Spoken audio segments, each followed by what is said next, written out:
Welcome, everyone, to today's live stream, episode number 42 of our Baldur's Gate 3 Honor Mode gameplay series. I'm Commander Jorval, and I want to thank you for coming along on our journey today.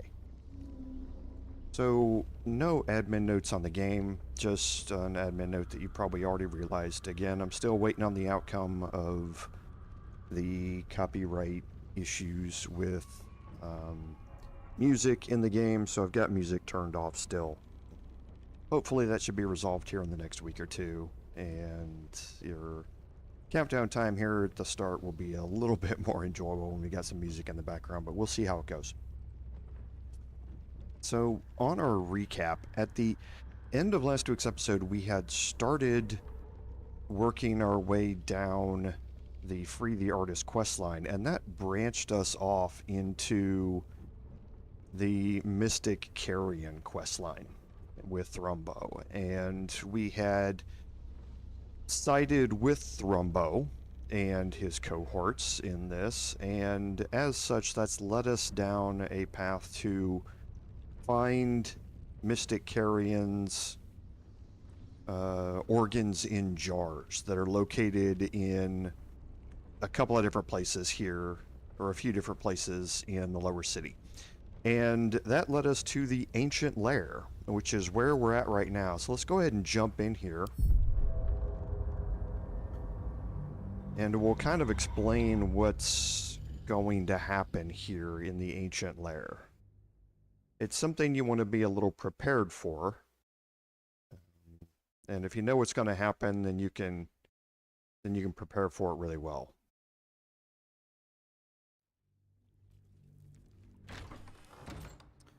Okay, so here we are. We've done a little bit of searching out front. You can see we've got some dead bodies out here, and this is the ancient Lair, and there's a bunch of chests in here. Okay, there's also some other stuff like a breaching pike staff. So, and there's a big pile of treasure crates over here. So your first inclination is to walk into this room and start looting everything. And that's the exact opposite of what you want to do. You do not want to touch any of the bodies or any of the chests or loot containers here inside this room. Okay? That is the trigger for an ambush that is going to start, and we want to be prepared for that ambush. So the first thing that we're going to do is cast guidance on Shadowheart. Let's try this. She's going to make her way in here. We'll make, with the group, we'll make our way over here toward this wall. Okay, and there's the successful perception check. So now we'll go to Astarion, and this is a little tough, so we're going to swap out his ring here. There's no time to waste.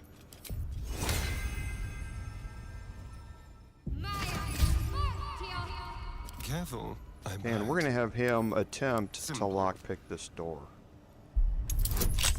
Okay, it's a DC 20. Our first nat 1 of the day, got it out of the way early.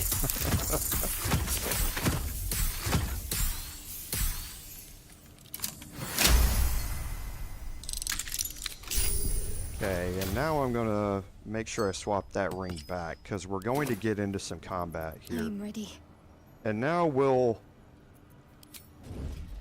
enter into this door. Okay? And that's going to give us the spell rot condition. So everyone now has a condition where each time you cast a spell, you receive 3d6 necrotic damage per spell level. Okay, so if you're trying to use something like Shadowheart's Ready. destructive wave at level 5, that's 3d6 times 5. So you can now start seriously damaging yourself with the spells that you're trying to use. So you want to try and make this mostly a melee encounter, okay? But there are a couple of things that we want to check on. And the first is, I should have done this off stream, but I didn't. So I'm going to just do some area checking. And I don't think it's that big. I think it's this big. Well, that seems a little small. Let me see if I have...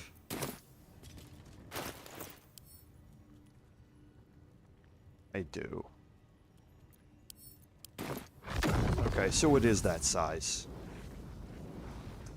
I think this is how big it is.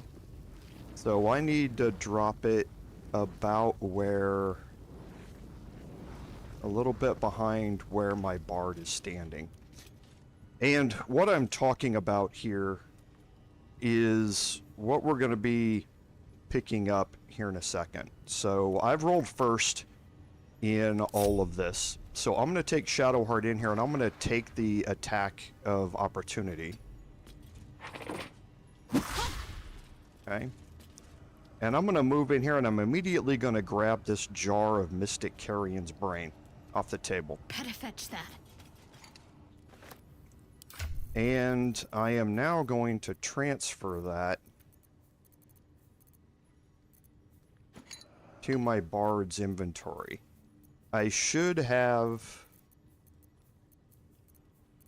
another one of these right here. Mystic Carrion's lungs. Another fight. Now remember, Let's go. it doesn't cost any actions or anything like that for us to drop things out of our inventory. So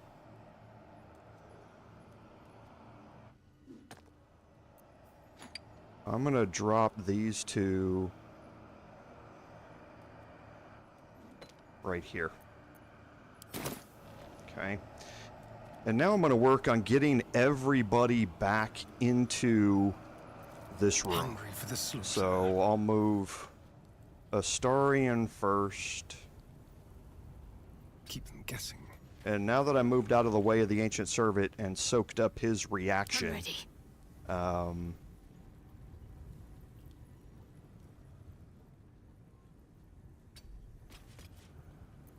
he's no longer able to take attacks of Bye opportunity. forever, pal. Karlach, No surrender. I'm gonna move back. And then I'm gonna wait a second. Well, actually I won't, just in case. Come on. Can't stay I'm idle. gonna move my bard kind of back in here and off to the side. Into the bloody fray. Right. And now I'm gonna start initiating some attacks here. And I'm gonna start with Karlach.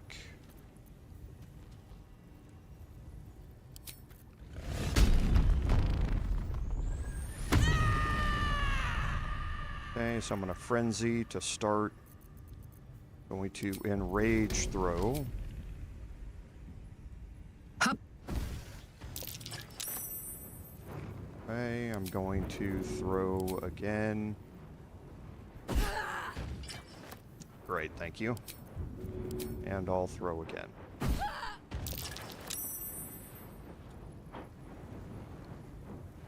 Okay, I might as well use Action Surge here.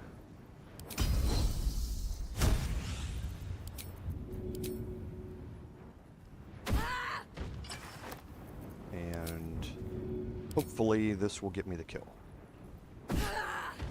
It does. Okay, so for Shadowheart, finish again, this. if we use spells here, we're going to take necrotic damage. Okay? Now, I honestly don't know what happens with cantrips. So I'm just going to attempt one if I can.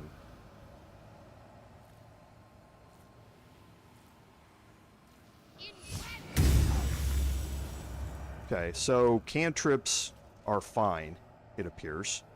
You don't take necrotic damage off of cantrips. I guess that's because they're treated by the game as spell level 0.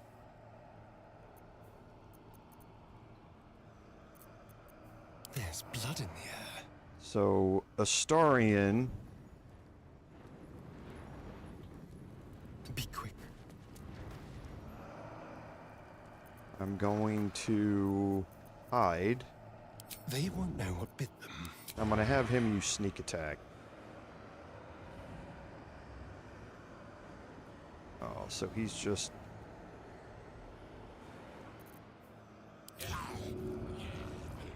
barely out of movement. Yes.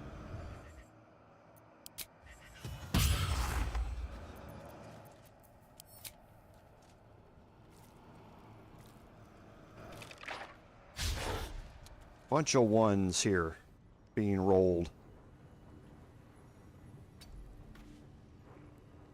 Okay, so that'll be the end of Astarion's turn, the end of Shadowheart's turn, the end of Karlach's turn, and then my Bard. My Bard, I'm going to move right here up to the front of the doorway. Okay, I'm not going to move out in front here. I want to be back from the front of the doorway a little bit. And now I'm going to, again, just start using my melee attacks. In this case, the ranged slashing flourish. And I kind of want to leave some of the crawling claws out here.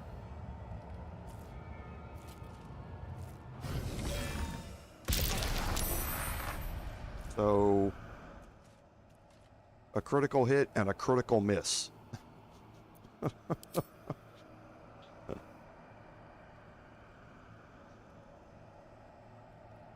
Yep. Critical hit and a critical miss. Nice.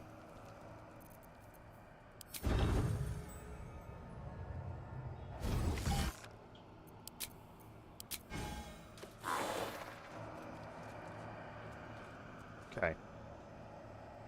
And that's it for now. I'm going to end my turn, and they're all going to come up here toward the door.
Okay, and now you can see why you kind of want to leave some of the claws around. They're easy kills, but what they do is they plug up the area out in front here.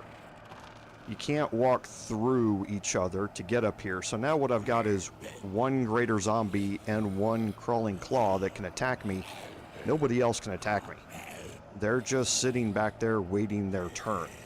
And I want to wait one more turn here for everybody else to kind of gang up here in this spot.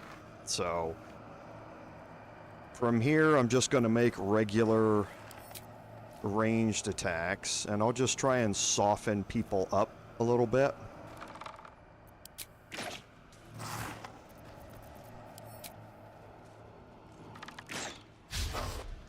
Wow, look at all of the nat ones that are being rolled here. Fuck, not now.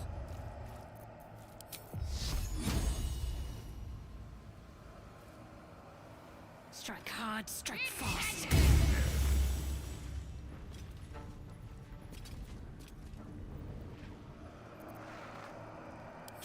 Yes.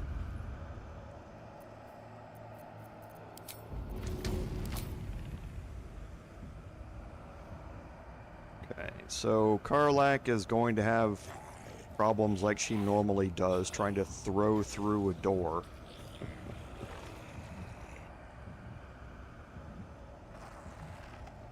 I'm just a little bit too short there. Let's see if I can move forward a little bit. Yep. 1, 2.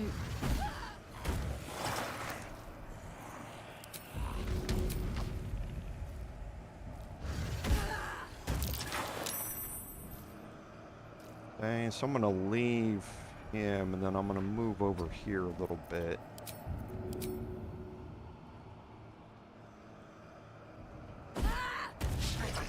Jeez, look at all the nat ones. This is a little crazy. And then I'm gonna move her back. Still on my feet. And then my bard. So a greater zombie was 60 here, so I am not going to do any divine smites here. And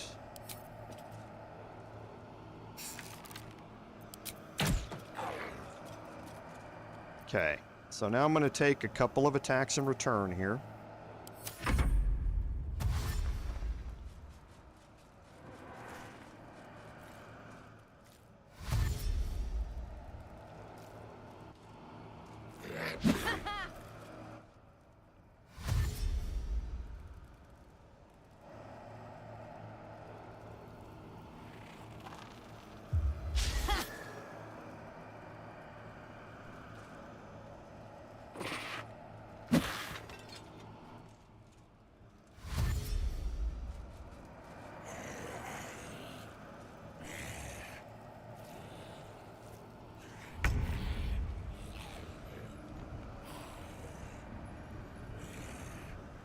Alright, and now an opportunity has presented itself.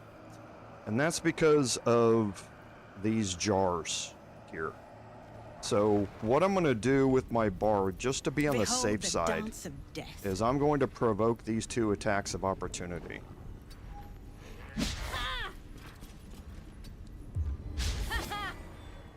And I'm going to move back. And now let's see if I can target these Shall we dance? with anybody. There's a bunch of stuff in the way, but it looks like I can target this one here with a firebolt. Okay?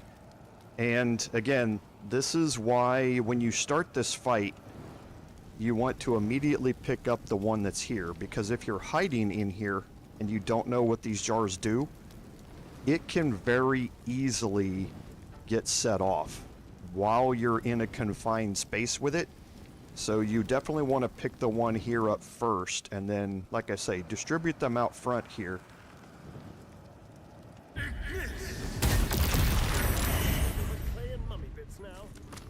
And that's what you don't know about the jars, is that each one of them does 8d6 fire damage when they explode. Okay. The other thing that you learn is that everybody out here is vulnerable to fire damage. So all of that damage is doubled up.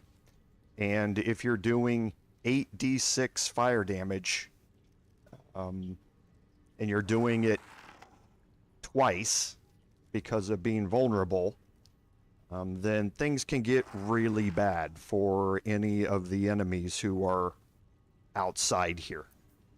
Blood comes easy these days. So now Go I'm for going the to throat. take Astarion out here and see if we can get a kill.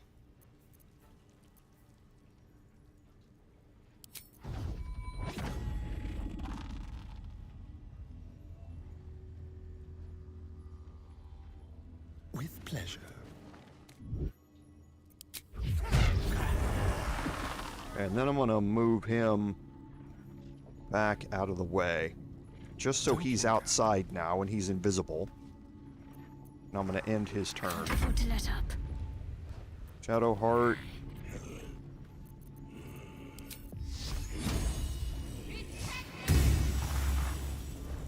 I got this. Karlak.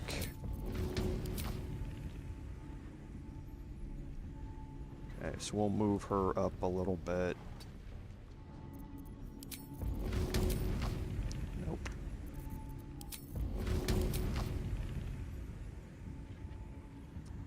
Come on.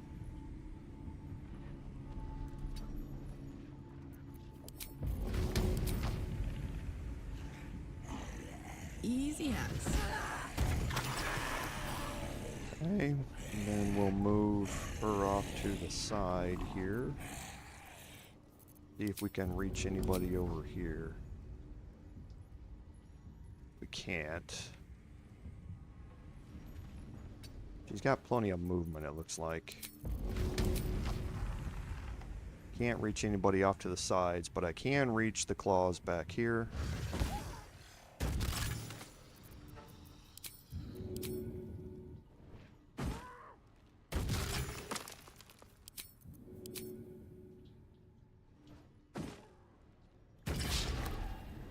Okay, and then I'll move her back.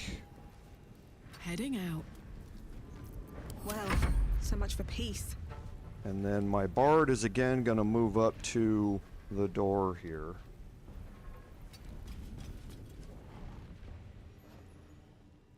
And just wait for these attacks to come in.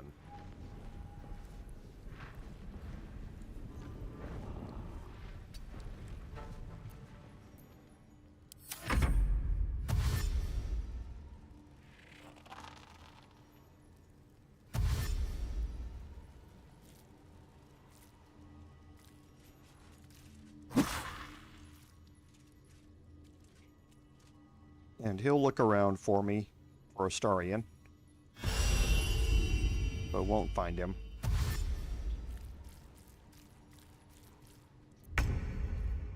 Okay, so sometimes that happens. It shouldn't, but he was able to walk past me. It's not supposed to happen, but sometimes it does. So They're dying for me. let's now All of work them. on him. And again, we still have spell rot, so we do not want to use divine smites here. We're resistant to necrotic. We're not immune to it though.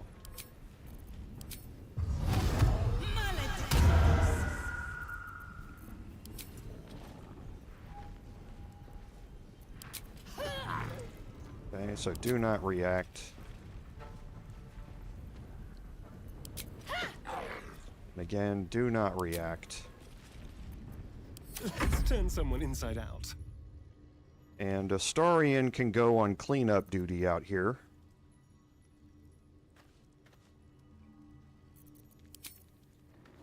So let's use our key resonating punch here.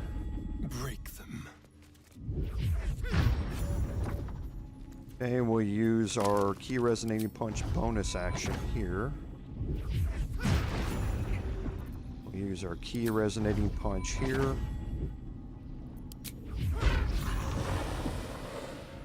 And our key resonating punch bonus action here. And that's it. Now with Astarion, we can detonate these, even though we don't have to. But if you had made all those kills, even if they weren't dead, I could still detonate them and they would all feed off of each other.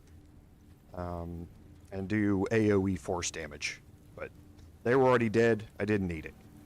So now what we've got in here is now the opportunity to search a few things, and with Shadowheart,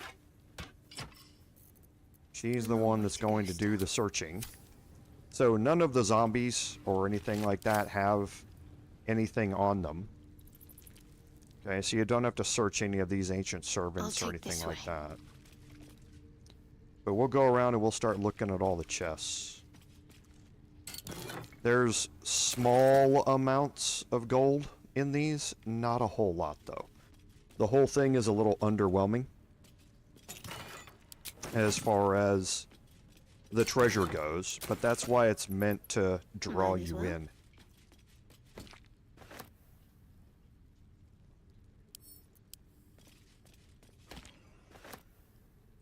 Okay, we'll pick up the breaching pike staff. There's an opulent chest back here. Just check for anything useful. I don't think any of these are trapped, but I'm gonna walk up to them first just in case.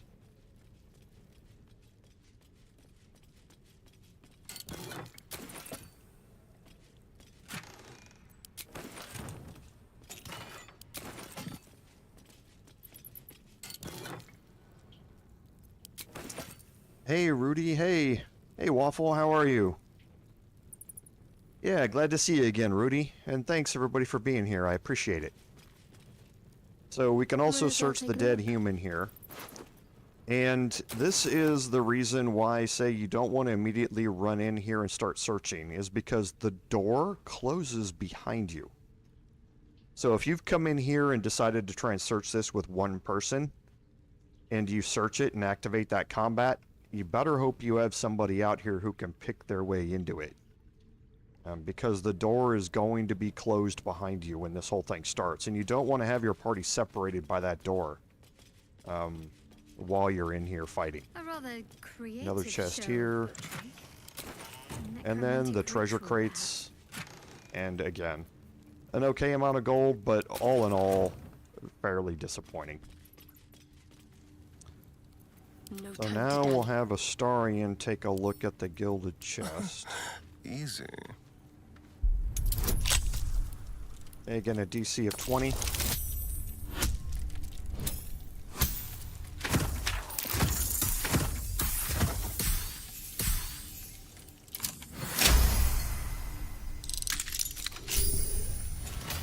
And in here you have the last jar here. Okay, we're going to pick that up and we're One going to step take at it a out time. front here.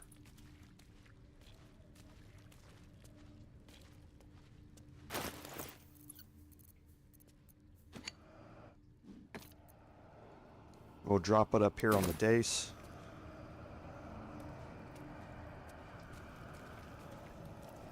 And Shadowheart should be far enough away. Okay, and we'll explode it up there. Okay, so again, our damage roll here for this one was 3d10 that we did. Then again, the crate was, or the jar was, oh no, that was the damage caused by Firebolt. Wow, he's up to 3d10 for his Firebolt damage. Nice. It's 8d8 again, for when it explodes. So getting out of the way of all three of those is definitely something that you want to do. And I'll explain No time what to they're waste. for here in a second. So I'm going to finish looking around in here.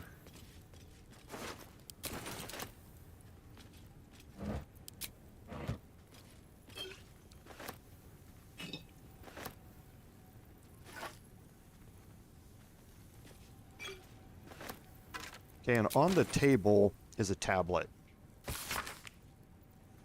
Okay, what this says is it gives you the clue as to where Mystic Carrion's jar of heart, or heart in an urn, is. Where better to hide such a precious treasure than inside the animated body of a guardian who doesn't even know it's there? So, the secret to immortality is sewn up inside a zombie. Better than tucked under a mattress, I suppose. And that's going to update the quest here. Okay, so he's been putting the canopic jars inside his zombie servants, and we need to go talk to Thrumbo again.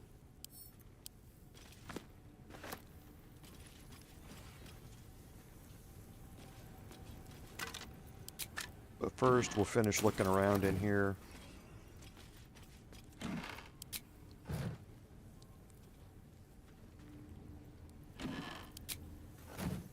And the last thing that I'm going to pick up are all these What do body we have parts. These are normally pretty heavy, so I save them till the end.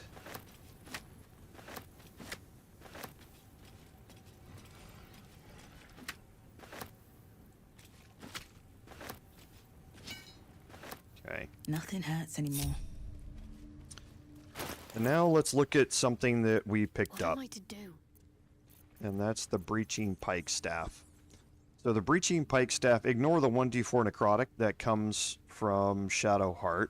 The breaching pike staff is a two-handed extra reach pike, same as all the other pikes. It does 1d10 damage.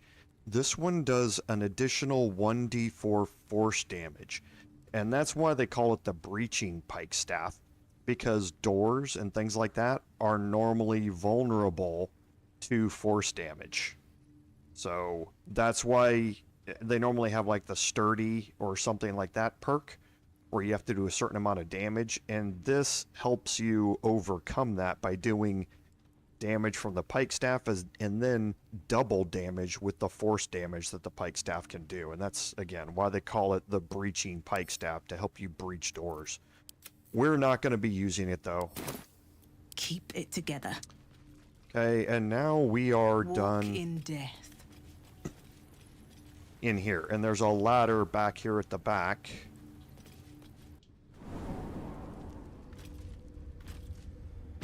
Which will take us back up to the Undercity ruins through this hatch. Now you can't see it very well.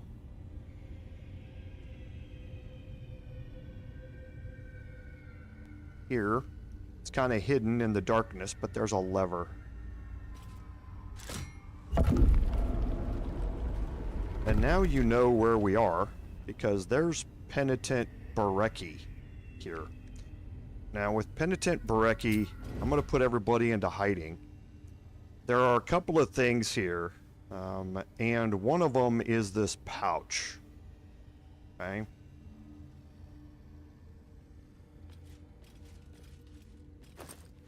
That pouch has Saren's skull in it. I'm going to take all of this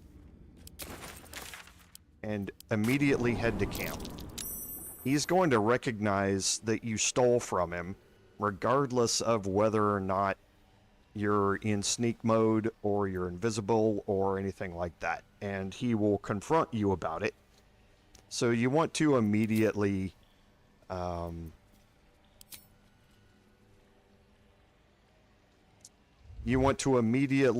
With haste. teleport out, so that you don't get one of your characters involved in a conversation where you have to pass a persuasion check, and maybe you went out there using Astarion or somebody like that who's not well suited to it. But then you just, once you're here, then you can teleport back out. We're going to go down to the lower city central wall.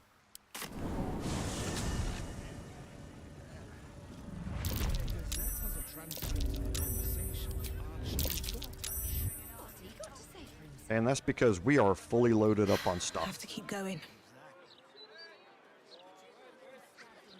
And I don't know if we are able to sell or not. I don't know if we need to take a long Easier rest. to don some armor than learn Okay, to so we're swing able a to sell here. sword. So let's go If you ahead can and manage the clear extra weight, that is. all of this stuff out.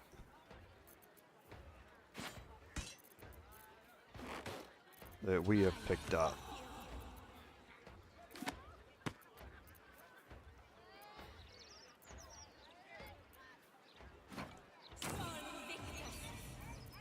Okay, and then here.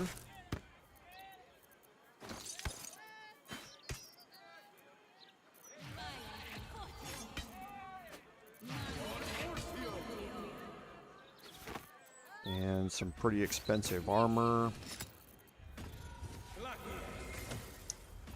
Why is the clicking and dragging not, or misbehaving? Okay, and I think I got rid of all of my high-priced books.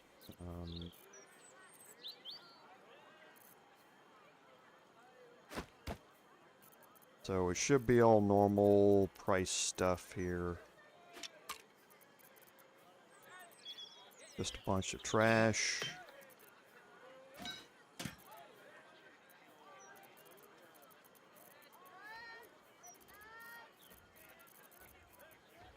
Okay.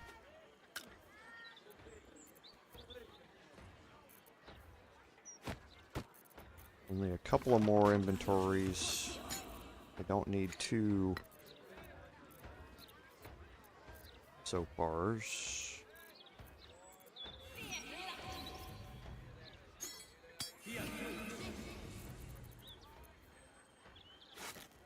Okay, and Astarion will be the last here.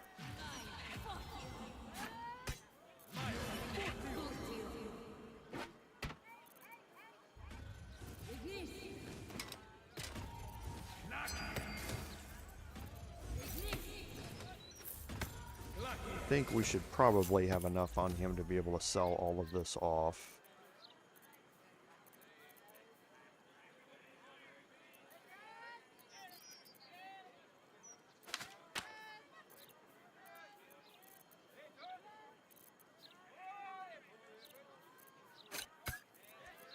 Okay, camp supplies, don't want to sell those.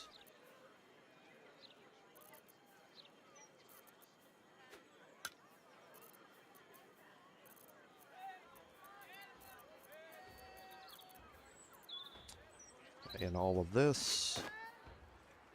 That should be it. Now let's take a quick look through here and see if there's anything that we need. He's got a couple of shield +1s, but we don't need them.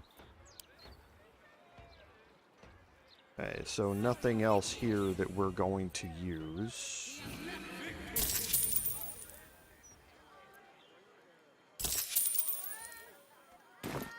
The way I see it. And let's get Astarion here to Keep your distance, darling. send off this lone camp supply that he's got. And Murderous Cut.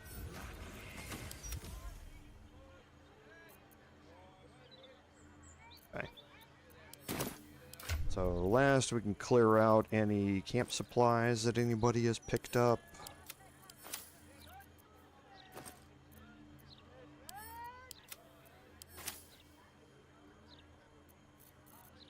And I think that's good for now.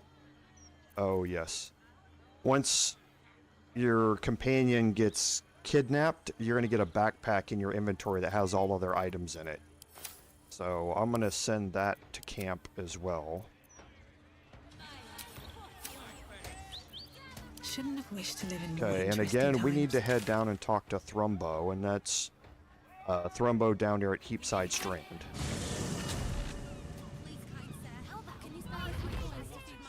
Time to press ahead.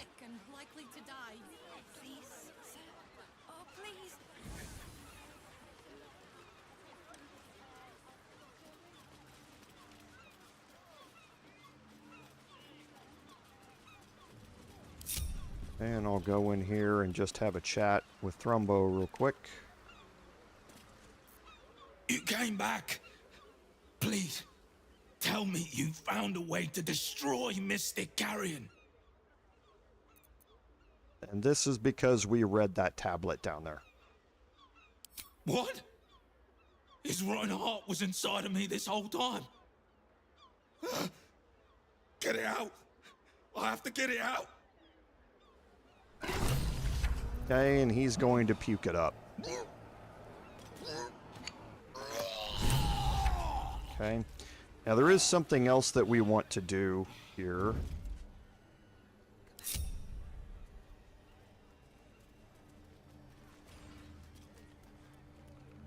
What do we have here? That's we're going to head down this hatch out here. We picked this up last time. We picked up the key to this last time.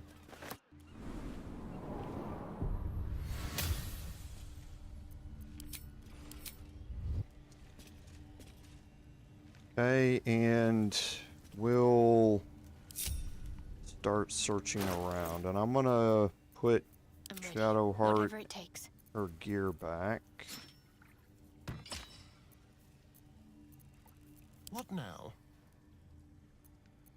And Astarion's good. Okay, so we'll just start doing a quick little search down here.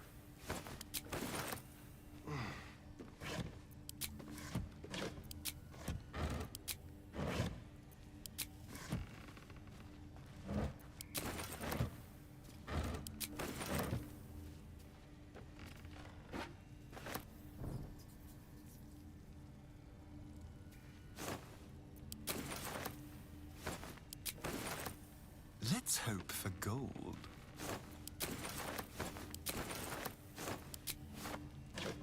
We'll take the things off the desk or off the table. Don't forget the books.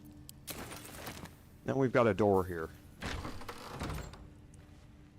Okay, so now we're going to bring Shadowheart next, I in. wonder?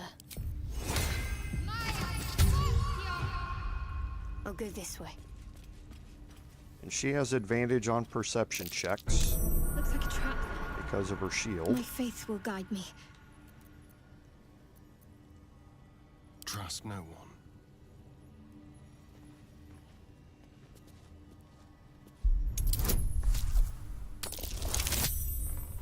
Hey, our first nat 20, or our second. I guess we rolled a critical hit down there. There is work to do. Now with This way. guidance still running, I'll have Shadowheart move up a little bit more. Looks like a trap.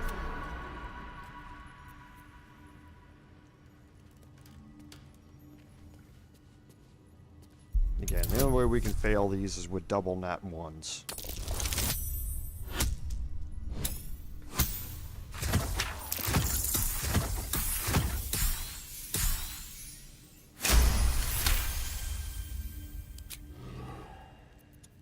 Okay, and then we can continue on with A quick Astarion, doing a little searching, holding left alt as I walk around just to make On sure I'm my not way. missing anything.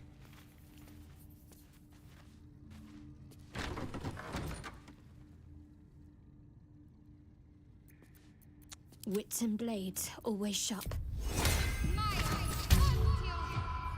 Got to keep moving. And you can see it right there.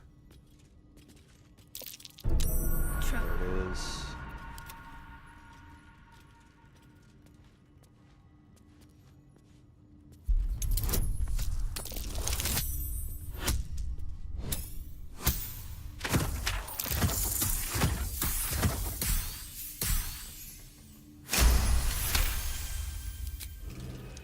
All right, so now we're free to search this room.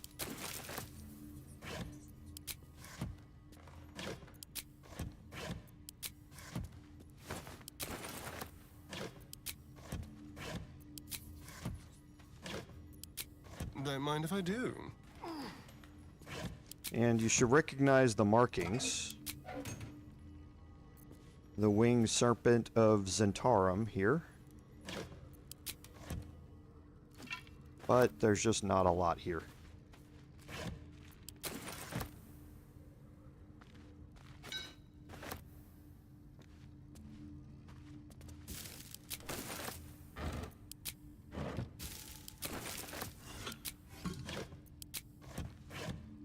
But the last thing that you notice is there's a lever in here. Now you can't jump up into here. Telekinesis does not work. But even though it's pointed the other way, if you hit it with a ranged attack, it will come back towards you. And that's going to open up this hidden door here.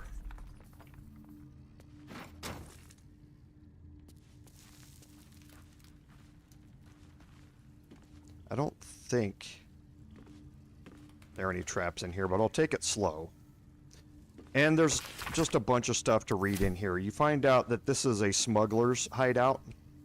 They have access to the water here, and this is a smuggler's den.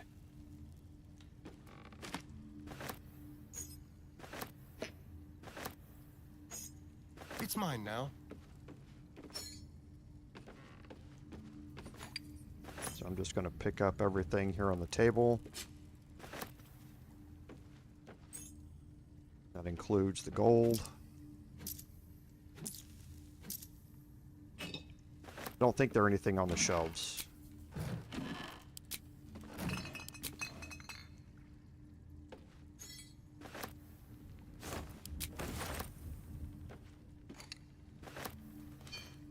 Okay, again, we'll pick up all of the cups and mugs and all of that sort of stuff here.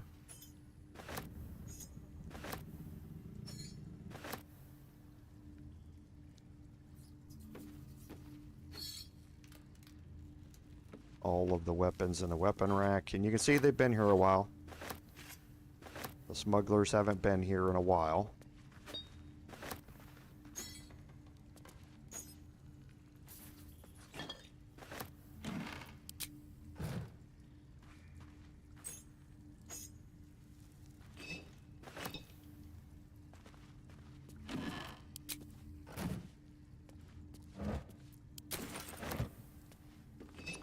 And then around the corner here, you have a smuggler's note.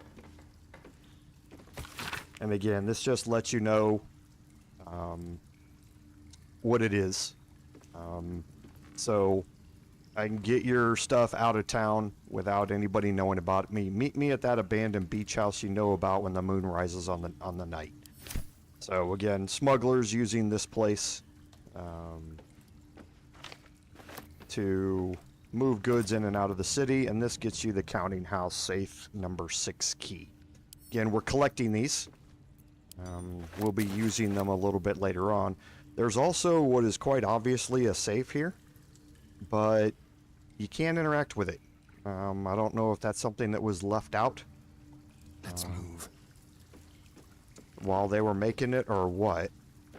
But yeah, you can't interact with it. And I think I need a perception check here. Yep, I was able to pass it. Someone's left a trap out for us.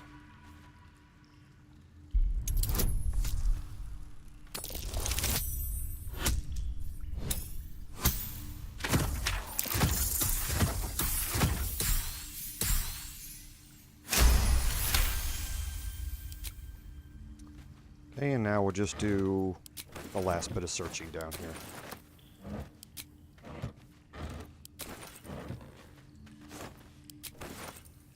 Okay, there's an acid barrel here that I will pick up and send to camp. You don't see acid barrels very much in the game. And they are persistent AoE damage over time that you can use. They don't disappear like fire surfaces do. So throwing them out in front of a door that you're holding a choke point like we were just trying to do in the ancient lair is a good use for them.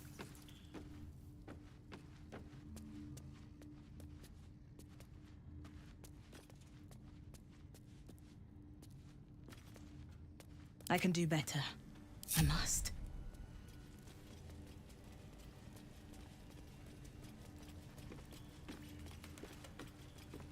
Okay, and why do I have a quest marker over... Oh, I don't.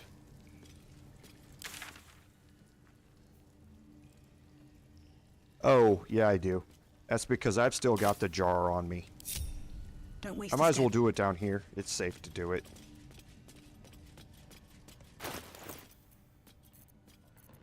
We're gonna take the jar, throw it out here, move back out of the way. Don't touch me. Step lightly.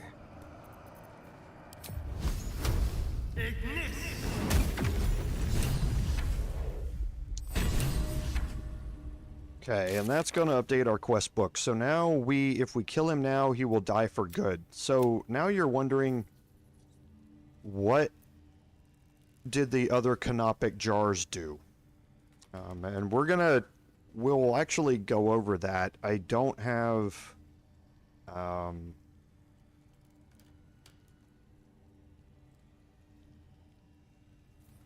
the list pulled up, but I'll pull it up here. Still in control. Just. before we go into this encounter. I'll give it a shot.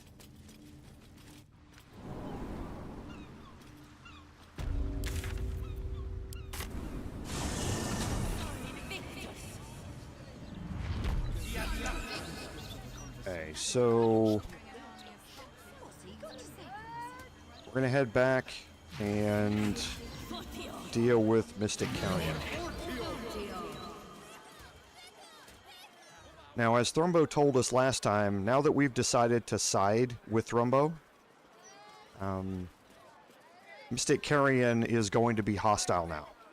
He knows that we have talked to Thrumbo, and he's not going to like the fact that we have sided with him. So I'm going to move everybody down here into this corner.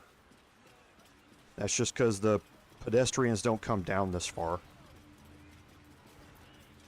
Put everybody in hiding. Undo my group. Waste a step. And now I have the alert feat. Okay. Now, what do those 3 jars do? Well, the 4th jar, the one that we just destroyed, was his unbeating heart. And that means he can't be killed while his heart's intact. When he dies, he just resurrects again afterward with full hit points. You have to do it over and over and over again. You don't get any XP or anything for it. So now that we've destroyed that jar, he's able to be killed. The first 2 that we picked up were his brain and his lungs. So his lungs give him a buff where he cannot be silenced while his lungs are intact. So if you went in and looked at him, Don't want to draw and you can see everybody in here is hostile. I'm going to be careful about where I move here. But you can see all he has now is legendary resistance. If you looked at him when I clicked on him last episode, he would have 3 buffs in addition to legendary resistance. He would have curdled liver, thoughtless brain, and breathless lungs. Now that we've destroyed those 3 jars, we took those 3 buffs away. Okay, so breathless lungs means that he couldn't be silenced. So even if you cast a silence spell on him when he had that buff, he would still be able to cast spells. Thoughtless brain, he would have a +3 to spell save DC, so all of his spells would be harder to resist. And he could not be surprised while that was intact. Well, now that we destroyed it, he's able to be surprised. He no longer has the perfect sentry trait. Okay. And he no longer has that +3 bonus to spell save DC. The curdled liver gives him a buff where he is not vulnerable to fire while that liver is intact. Now that we've destroyed it, he's vulnerable to fire damage. Okay, so we are going to make sure that Astarion is on Radiant and that he's got the gloves that deal fire damage here. Because right now he's dealing force damage. So we'll change that out to fire damage. Let's not get caught off And guard. now we're ready to deal with this fight. Now, you only see Mystic Carrion and Ulnar in here. Don't be fooled. Those are not the only enemies that you're going to see during this fight. So we're going to wait for Mystic Carrion to turn to his right, our left, and this detection cone's going to disappear a little bit. And Mystic Carrion is immune to necrotic, so it does not matter for us to use Hex or to reapply Hex on Mystic Carrion. So the others are just resistant, so we can use it on them, but not on Mystic Carrion. And that makes sense. He's a really powerful necromancer who's also a mummy lord. So let's wait for him to turn here. Normally he's turned by now. He turns to look at at this. Normally doesn't take this long.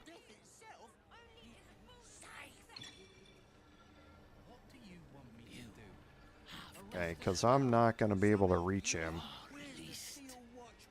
from here with him doing that. We'll wait one more time. We'll see if the spirit pops up back here in the corner and he turns. If he pops back up over here, then we're just going to start the fight. There we go.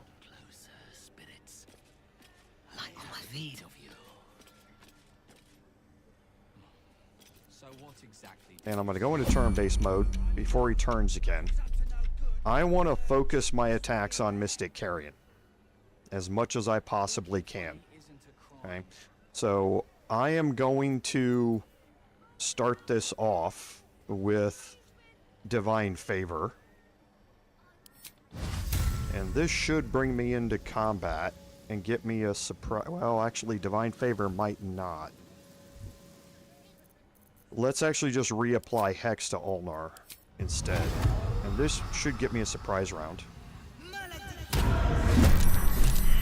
So, rather than doing as you were told, you engaged in an act of wanton vandalism.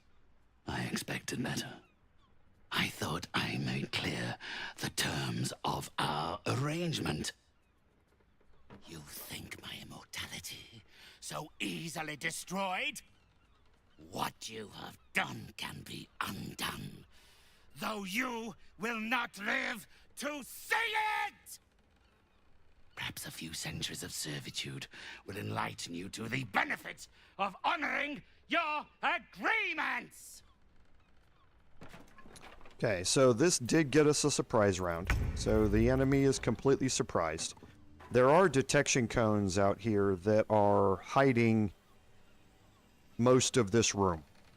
Okay, however, those detection cones are really only coming from a couple of spots. This ancient servant's facing to the left.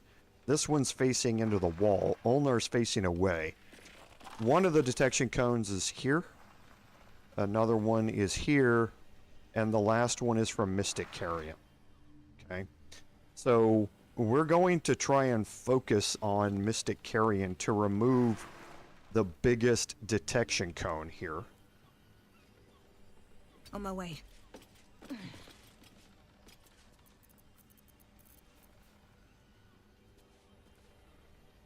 And yeah, I don't think we should need it.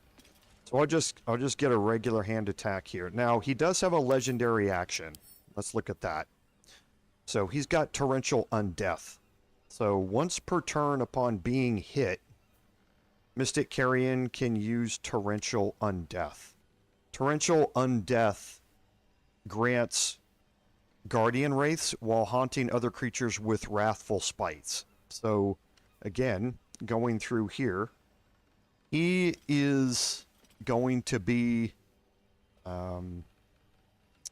the affected entity is immune to all damage. When this effect ends, the entity will be healed for 6 to 48 hit points unless it is ended by greater restoration or remove curse. Okay, so we need to have one of those available to end this condition to prevent him from being healed. And we are going to get affected by Wrathful Spites. So spiritual energy has frightened this creature, is making it vulnerable to all damage. Okay. Now, we can't be frightened because of thoroughly stuffed, but we can be made vulnerable to all damage. Okay, so he's going to get a buff out of this, and we are going to get a debuff out of it, but we can, after we get this first attack off, we can remove this from him using remove curse. So we're going to launch an attack here.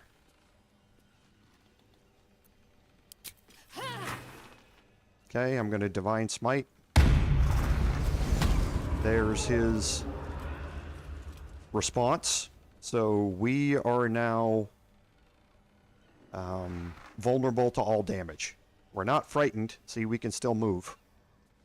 And he has Guardian Wraith, so he's immune to all damage now. Right? Well, we can't allow that to stand. So let's look at our spell book. We have Lesser Restoration.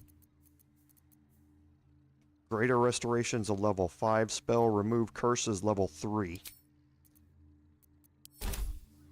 Better tread carefully.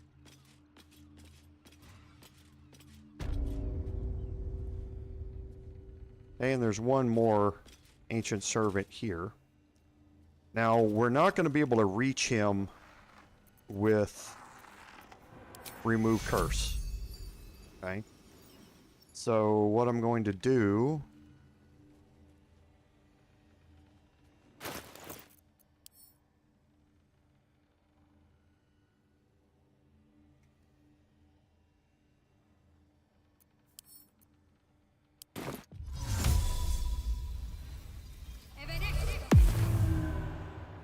Onward then.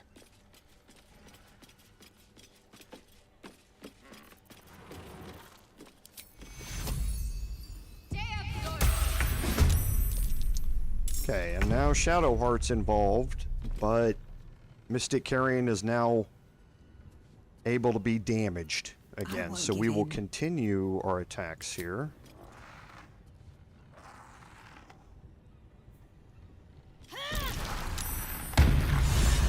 And that will end Mystic Carrion.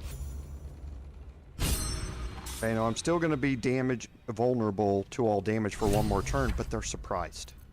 So they're not going to get a turn. Okay, and you can see that wipes out the big detection cone here. So let's bring in Astarion. Just like old times. And we did get an inspiration from Astarion for that.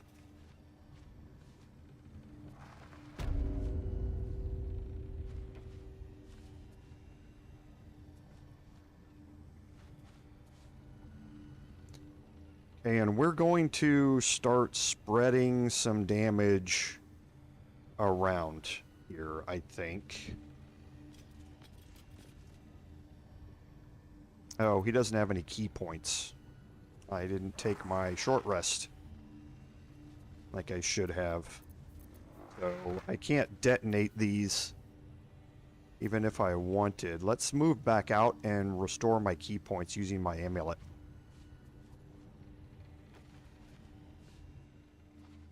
Let's not do it inside there. Here's key point restoration.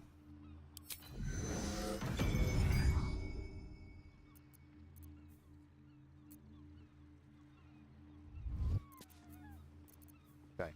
So I've got 2 key points back.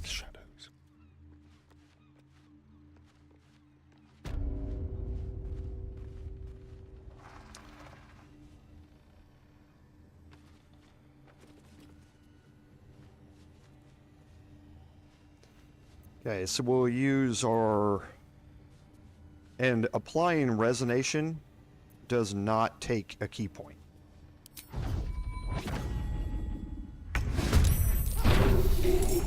Okay, so he's resonating, and I got a crit. Let's go over here and... Mutilate them. Apply resonating.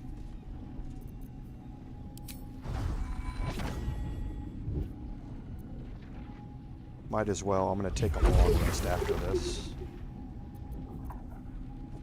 Okay, and then...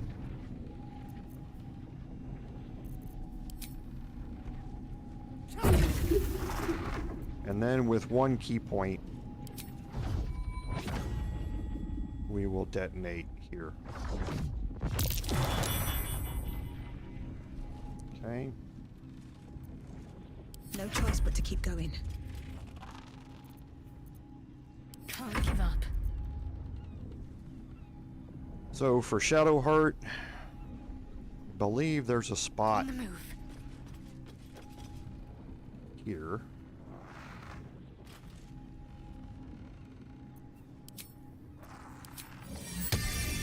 where destructive wave is going to get everybody. Let's move a little bit this way.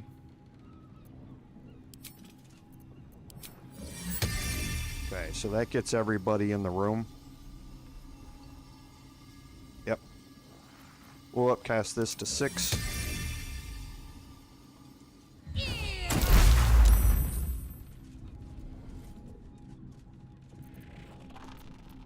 I'd love to, thanks. And then we'll bring Karlach in here. Shadow lag.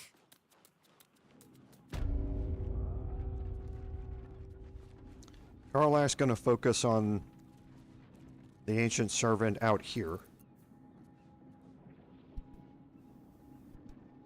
And again, this was brought up in one of my comments to the video from last week about the bone spike helm that we're wearing and menacing attack being granted to us.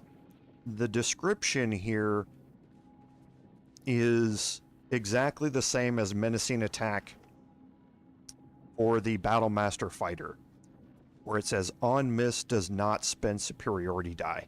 Well, if you look at my bar here, I don't have any superiority die. So superiority dice do not matter with this helmet. Every turn, you are going to be able to make one menacing attack. Even if you are a Battlemaster fighter, what that means is that you can respec if you took menacing attack and get rid of menacing attack, because now once per turn you can use it even if you're all out of superiority dice. This helm does not function the same way as the Battlemaster fighter superiority die works, but you gain all the benefits from it and you can do it once per turn.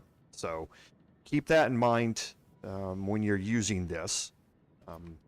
With my build for Karlach, I'm not going to be using it much. However, when I do need to rely on a melee attack, I might as well have a menacing attack available to me to use with it, to possibly frighten that target.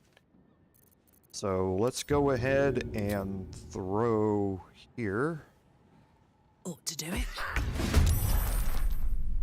Okay, we're going to frenzy.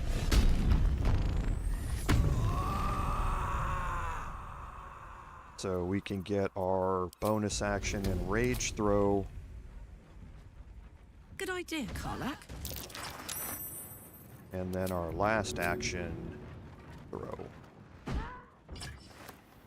Okay, so that took off, what is that, 88 hit points with that turn. And that's with only one of our bonus actions being used.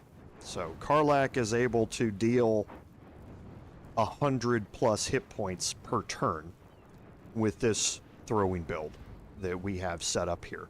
More than that, because right now she is not using an elixir of Hill Giant or Cloud Giant strength. I can add to that and get it up to give or take 150 per turn if I'm using an elixir of Cloud Giant strength, and 120 if I'm using an elixir of Hill Giant strength. So for this fight, I don't need it though, so I'm not too worried. What should I do?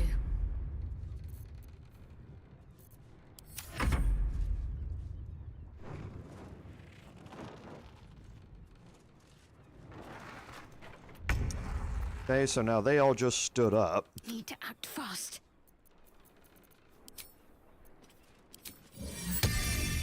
So let's knock them back down again.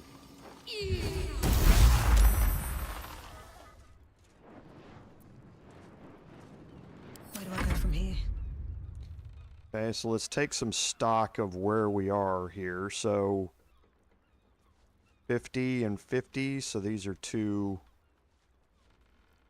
So he's next in line. So yeah, let's move over here. So both of them are dead. Astarion will be able to clean up, or Karlach will clean him up. Astarion can clean him up, and possibly him as well.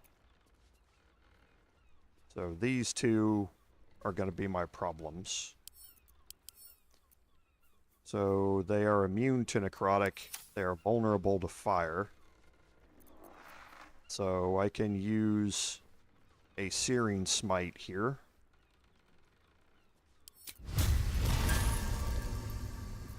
we'll up that to 3.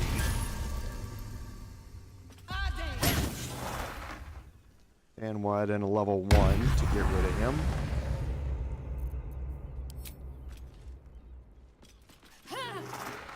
And we'll add in... So 18. I probably need a 3 to make sure I kill him. Oh, jeez. Too short. Okay.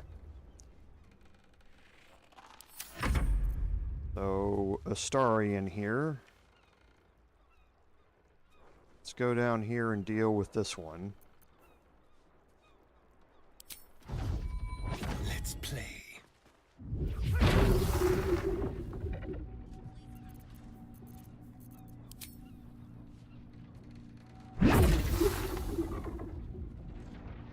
Okay, he's got 8 hit points left. Let's go try and use the rest here. This should kill him. What? Oh, the attack of opportunity. Like, what happened? Okay.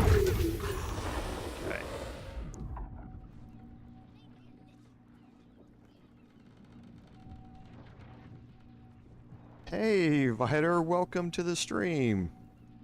Glad to see you here. Welcome.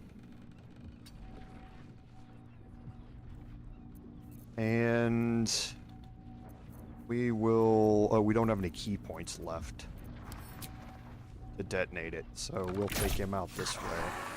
My turn. Karlach should be able to end him here. Yep. And now, let's see if we can get her in here to a spot where she can throw at this one.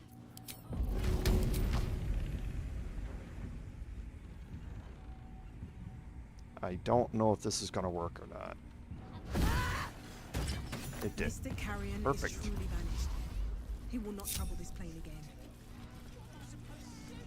Okay, now I mentioned when we were dealing with Mystic Carrion at the start that he's a vendor. But I told you don't buy anything from Mystic Carrion. The reason that you don't buy anything from Mystic Carrion is that all 3 of the... You did it. Sorry, Thrumbo. He's gone. He's really gone. I don't know how to thank you. We can finally be free. Here, please take this. I think it's valuable. And I will need it. Not now Carrion's gone. All of the items that Mystic Carrion used to sell, Thrumbo is going to be able to sell. Yes. I think I'll pick up where Carrion left off. A city like this needs a medium. Okay, he's going to give you the Crypt Lord ring, which we'll look at here in a second. But all of the scrolls and crafting materials that Mystic Carrion used to sell, Thrumbo is now going to sell.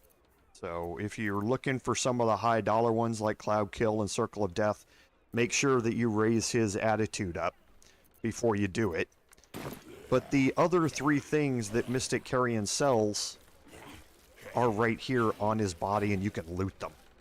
You don't have to pay the exorbitant amount of gold for any of them, because you can get them for free. And this is why you don't buy any of this stuff from Mystic Carrion when you first meet him. So we talked about all of these, not anything that I'm going to keep on me right now, except for Hood of the Weave. Armor of the Sporekeeper is just so good. So we'll probably put it on one of our druids, but not right now. The Staff of Cheris Necromancy. Now, if you're playing as a Necromancer build, up to this point, as soon as you got to Rivington, and you went to the Circus of the Last Days, killing Lucretius was the way to get the best necromancy staff in the game. And because that staff gives you heightened necromancy. Creatures have disadvantage on saving throws against your necromancy spells. Necromancy spells all need a saving throw, every single one of them. So Blight, Circle of Death, Cloud Kill, all of those sort of things all grant either a Dex or a Constitution save to avoid some of the damage. That staff from Lucretius gave you heightened necromancy, which made it much harder for enemies to avoid full damage to your spells. The Staff of Cherished Necromancy is a straight upgrade over that. Okay? It does 1d4 necrotic by itself as a melee weapon, but you're really not going to be using it for that. It gives you the same heightened necromancy, but it also gives you life essence harvest. So when you kill a hostile creature with a spell, possibly one of your necromancy spells that made it much harder for them to avoid the damage on, you absorb its energy and gain life essence until your next long rest. Life essence is you can use that essence to cast any necromancy spell without consuming a spell slot. This is the necromantic version of Arcane Battery that you will see on something like Marco Heshkir or something like that much later on. So this, for your necromancy builds, is the best staff that you can get. When you dual wield this with Marco Heshkir or something like that, and gain all of the additional spell save DC against it, it makes your necromancy spells extraordinarily powerful. Blight is a horrifically damaging spell, but the big problem with it is that it allows a dex save. And this, or a con save. This one does, it makes it much harder to avoid that damage. So we don't have a necromancy build, but this staff is the end-all be-all for your necromancy builds. We have a couple of keys here, which we're going to pick up, and it glitched dialogue box. Because right here behind it is a gilded chest that's locked, and the key unlocks it. So you can read the record here, and it tells you that the Torch of Revocation is Burning of Tormented Spirits Anchor, Oscar Fervus, Baldur's Gate. Okay, so the Torch of Revocation, that's why it's marked as a quest item, is what you need to continue that quest.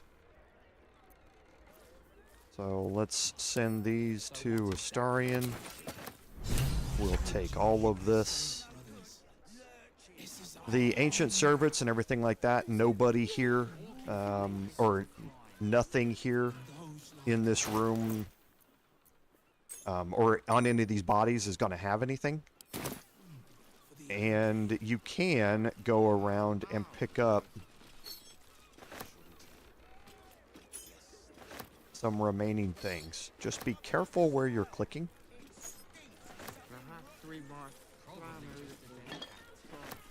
Because there are certain things in here that are going to be marked as steel. But otherwise, if it's not marked as steel, I'm going to be pulling everything down off these walls and picking up everything that I can. But like I say, just be careful when you're clicking, because there are a few things hidden in here that will trip you up. Where are you going? Come back here. Stop. Just stop. Pathing.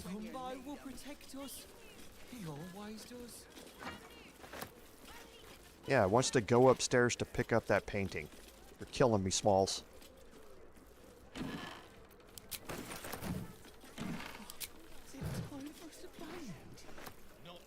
Anything of use? Okay, so Bone Chill, again, another necromancy spell.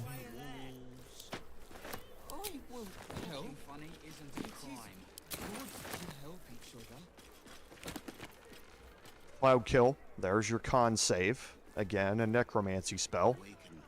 So having that staff really helps land all that big damage. I told you we'd be safe, brothers. This is our home now. I'll try that here in a second, Viter, and see if it allows me to throw it. Who suffered at the hands of the likes of Misty Carrion. Home for the Or not. Oh, how marvelous. Yeah, see, it's showing out of reach. Okay, so it does allow me to throw it. It does not allow me to pick it up. So, Perhaps we might plan good idea, thank you. for tea. Appreciate it. Celebrate our new home. Nothing wrong with us. I like a party. Okay, and then out here,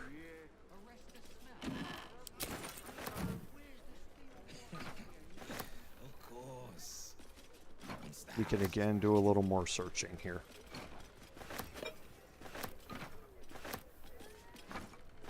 Awaken, little one. Flower Okay. bloom. And upstairs, we've completely searched.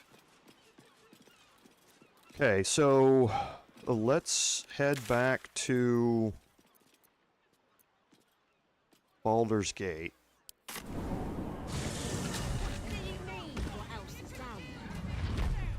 We're gonna head right across the street here real quick. Magic, innit?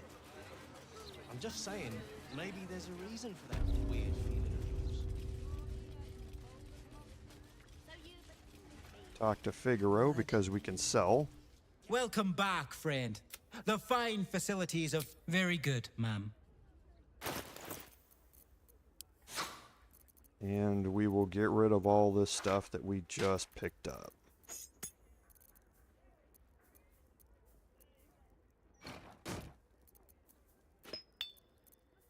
And see, the paintings are all worth a decent amount of gold. So there's no reason not to pick them up and sell them.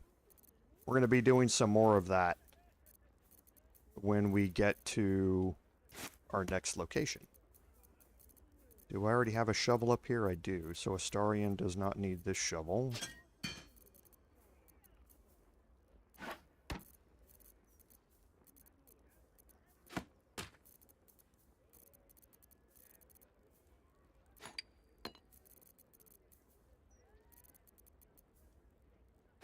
Okay, so just dragging all of these things over. And there's nothing here that we need.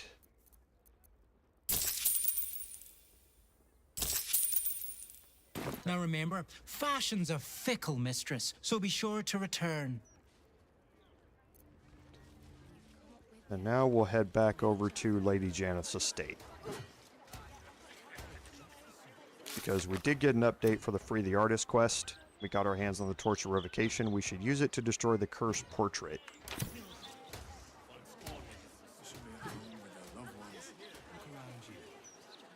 It's peaceful, isn't it?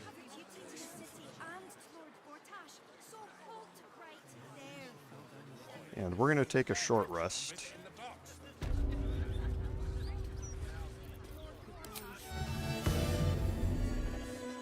Keep going a little longer now. Make sure I've got my key points back.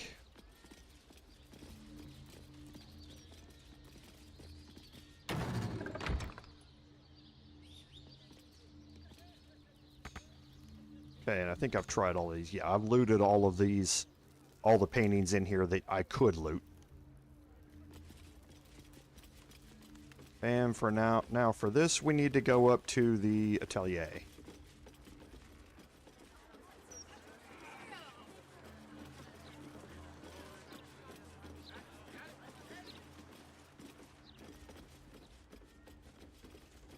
I'm going to drop everybody else off here. Can't slow down.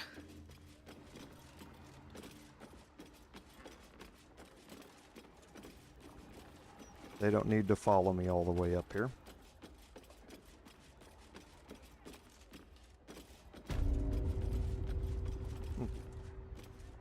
I left something here on the table.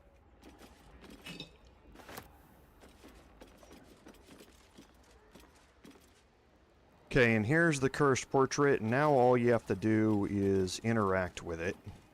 The portrait is ice cold to the touch, filling you with a sense And it of gives you overwhelming dread. So why is the woman smiling? was glitched. Ah, there it is. Let's swap out this for my melee weapon.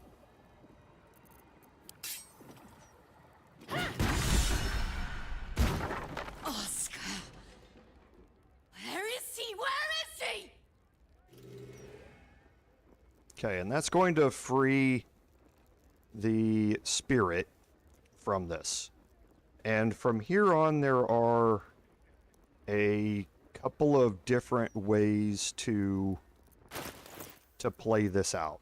I'm definitely going to re-equip the Deva Mace, and the Torch of Revocation can now get sent to camp.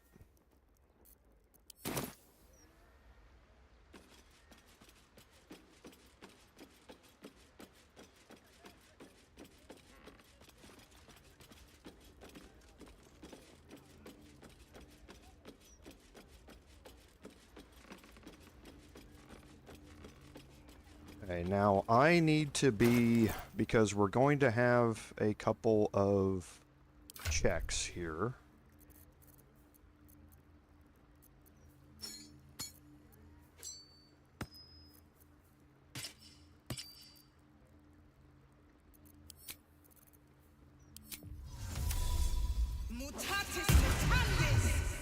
Okay, so we're going to get Mark of the Shifter.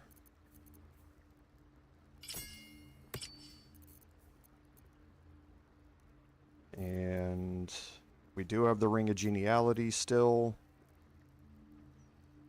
Okay, so I think that's what we need. I think that's okay. And now I'm going to have Shadowheart cast Guidance here. And then go back into hiding. Never wanted the easy path.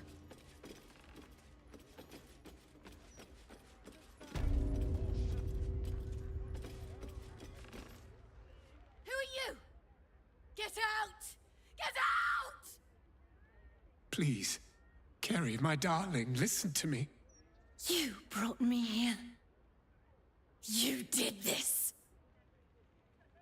Do not interfere. He's coming home with me. Okay, so this is going to determine how you want to play this out. And the quest rewards are determined by how this plays out. So if you save Oscar and you save his marriage, then you are going to get rewarded with a painting that's of you that Oscar does, and you can sell that painting.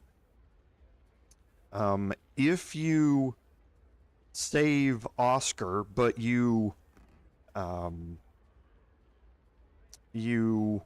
tell Lady Jannath the truth about what's happened here, and you end their marriage, then you're going to get Till Death Do Us Part, and from killing Carrie here, and when Oscar leaves, you'll have the ring after Death Do Us Part, that he will leave on the ground. Those two rings, one of them grants you a free cast of Beacon of Hope, I think, and the other one gives you a really bad version of Death Ward. So that if you go down, it will resurrect you immediately, but you're going to be possessed. You're going to have a shadow possession that will do damage, that will do psychic damage to you. So neither one of those rings I care about here. And the last thing is, if you give Oscar to Carrie, then you're just going to get the After Death Do Us Part ring, the ring from Oscar. Okay, so like I say, a few different ways to do this. We're going to play this out for the painting, and there's a specific reason why we're going to do that. And that means we need to save Oscar and we need to save his marriage. Okay?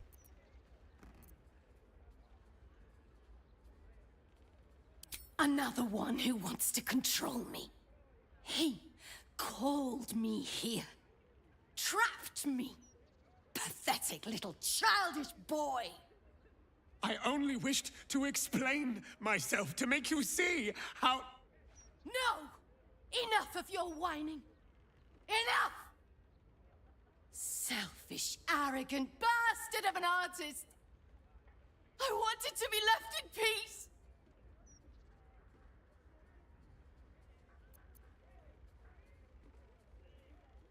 And how does that help me? Or is it just to help him? Why does everything always have to revolve around Oscar Beverus? Oh, my sweet Carrie. What did I do to you? Save your tears for the ethereal plane. Okay, and here is the option to help save the marriage. If you get into a fight here, Lady Jannath is going to be upset with Oscar for putting them all in danger. So this persuasion or intimidation check here is going to help us save the marriage. And in doing so, we are not going to be fighting Carrie. We do not want to get into a fight here.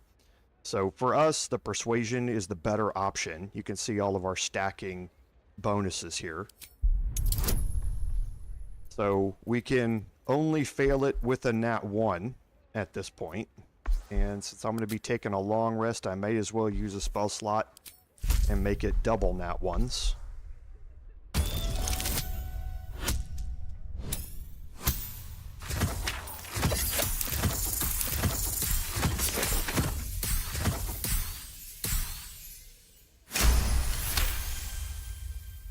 What are you saying? You're trying to confuse me. It's so hard to think. I don't remember. Carrie, my sweet meat.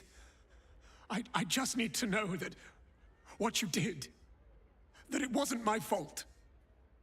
Why am I here? I shouldn't be here. I shouldn't be! The spirit's aura flickers, changes.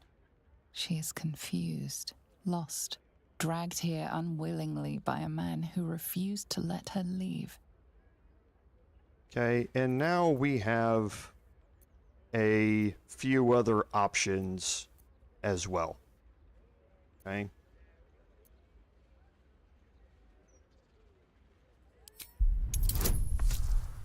This one's a little bit higher DC. Wow, 4 10s in a row. It's not just nat 1s that are rare. It's any sequence of dice that's rare. That was 4 10s in a row. Those chances are really small. Fine. If Oscar wants the truth, he can have it. We were a fling, nothing more. My decision had nothing to do with him. I did this because I was so fucking sad. All the time. Oscar finds it easier to imagine a world where women kill themselves over him than one where they have their own bloody problems. I'm sorry, Carrie. I had no idea. But I was truly not to blame. No, you weren't. So you and your poxy paintings stay away from me! We're done, Oscar. Over. Now let me rest in bloody peace. Gods, what a mess I've made of it all. My sweet Ferelia. I've been a rotten fool, haven't I? And yet you never left my side. It will take more than a ghost to scare me away. Though I wish you'd come to me sooner.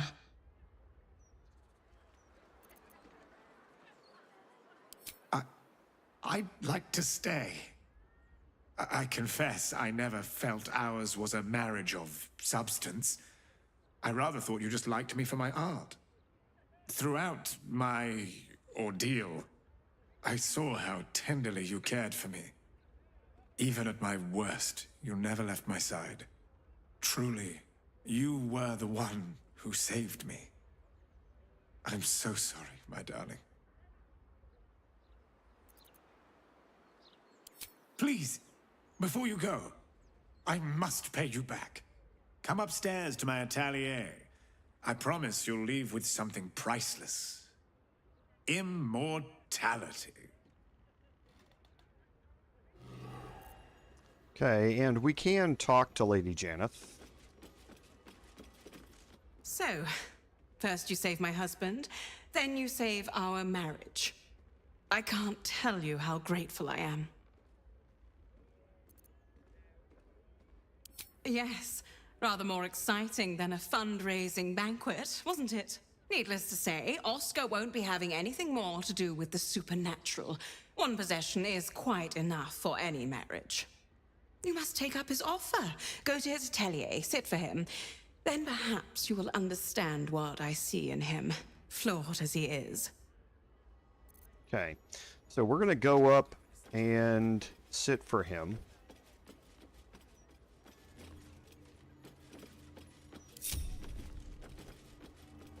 The reason you leave everybody out there in the hallway in hiding is in case you don't pass the check and you get into a fight, then you've only got one character in the fight and you can bring the others in because it won't be just her that you'll be fighting.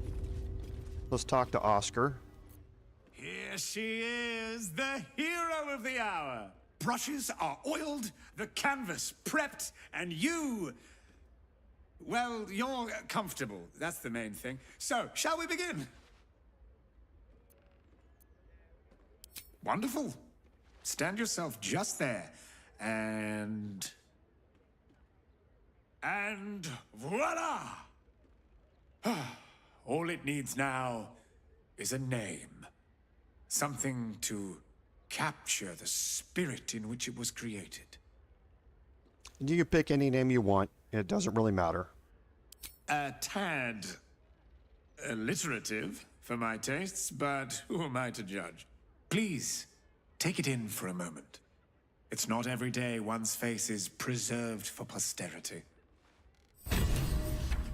Okay, and we're going to get an item from that. That's going to complete the Free the Artist quest, and we're going to receive the portrait of an adventurer.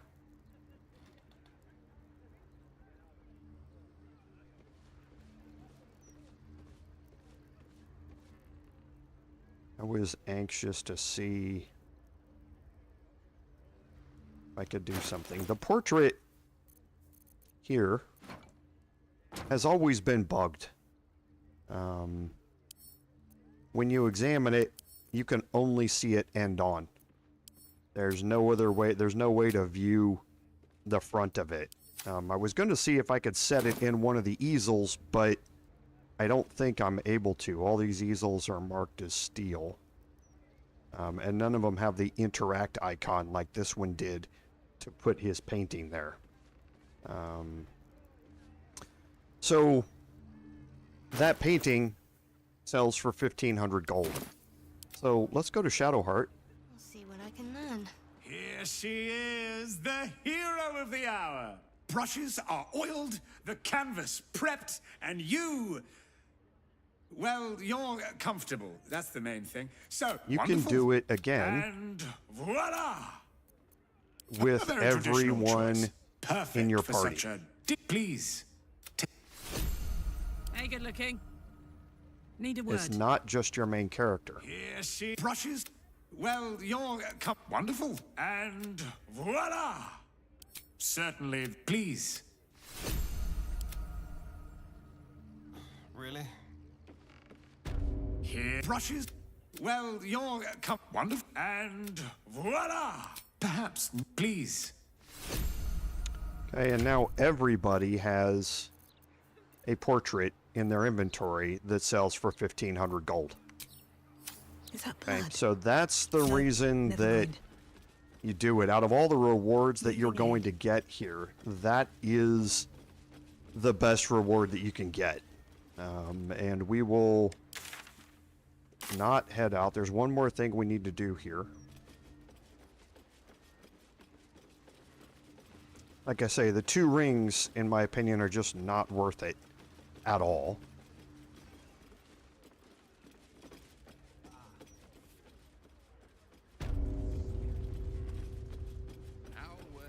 Well, hello. Watch the shadows. Can't you feel rich, unctuous gouts of necromantic energy simply coursing through the spirit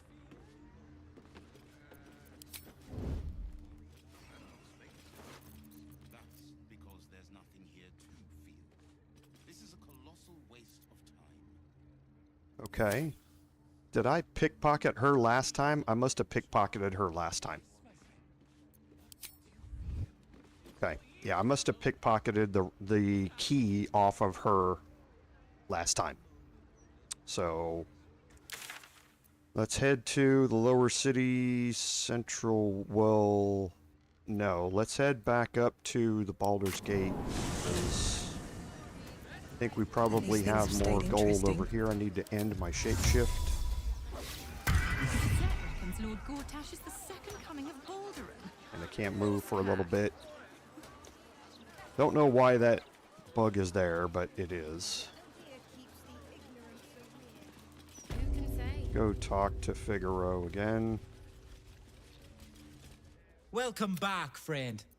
Very good, ma'am. You still got 1,500 left. So you can see it sells for 1,154. Now I'm not maxed. I am. Yeah, I'm not maxed at 150% discount. That needs a plus 13 to persuasion, and I could get it there. It's just not worth it for me to do it. But yeah, at this it sells for 1,200 gold a piece. Now remember, fashions are... Then I will head back to the lower city central wall.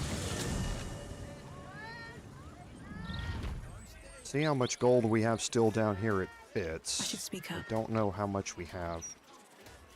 He's completely out. Something caught your eye then?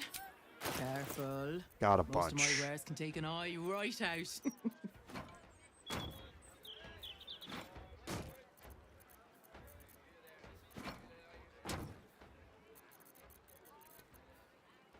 Okay, we don't need any of those arrows. We're not taking the Flail of Ages.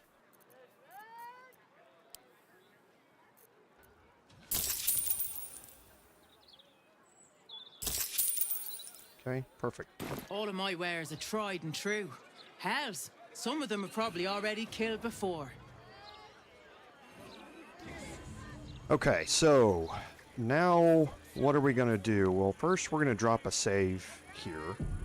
And I still have some action economy left here. So we're going to head off for the last hour and 20 minutes here and have a boss fight. And we're going to kind of accelerate this boss fight a little bit because we need to go use up some of our action economy by helping to clear out some things here. And then we are going to head into the fight. And we're going to skip a bunch of exploration in here because we probably just don't have time for it. We may do a little bit of it after the boss fight is over, depending upon how much time we have. And that boss fight that we are going to deal with, so we did complete Free the Artist here. Break your ears contract keeps popping up. And we did complete Find Mystic Carrion Servant. The boss fight that we're going to deal with is going to be completing Astarion's questline. Okay. And for that, we need to get to Cazador's Palace. And Cazador's Palace is real easy to get to. It's right here. And let's take off the ring of geniality.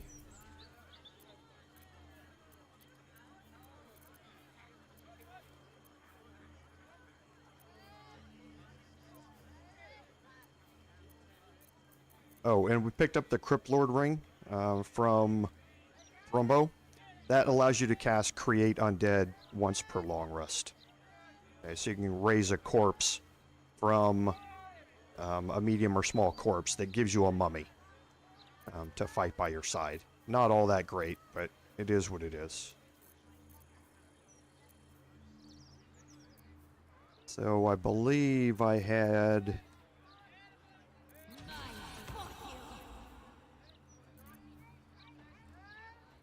Oh yeah, I was wearing Band of the Mystic Scoundrel. Well, I can put that back on.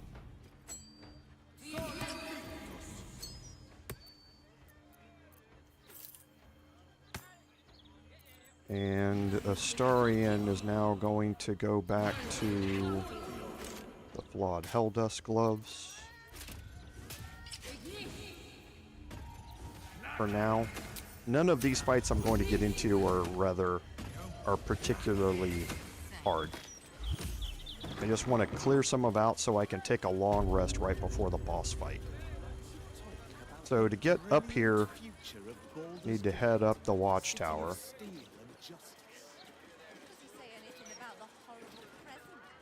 Come out up here, and you can search all of these barrels up here.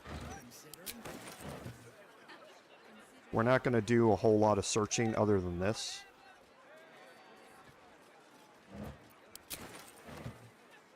And then down here at the end,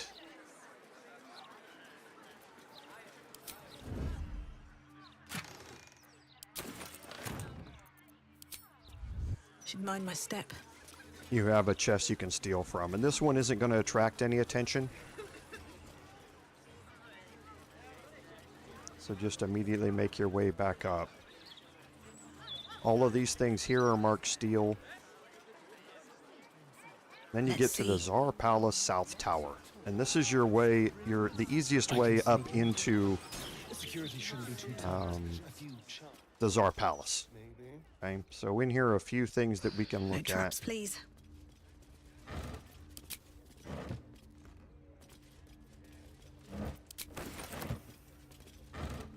Like I say, this is going to be the last set. Well, there'll be one more room that we're going to search. Before you go up this ladder,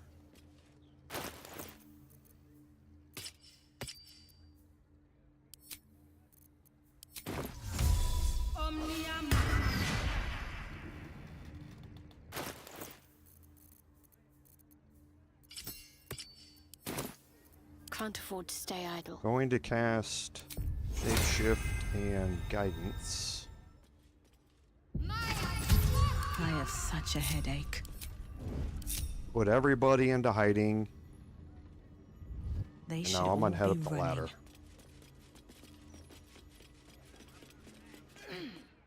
This is the palace of Cazador Szarr. Entry is forbidden. Leave now, citizen. The guard's words are clear, but spoken without thought or intent. Behind her eyes, you see nothing.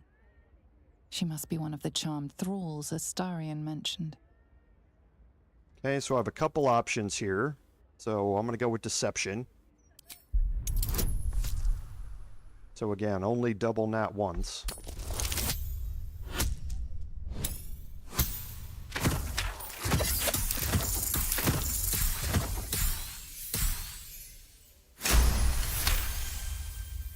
Of course.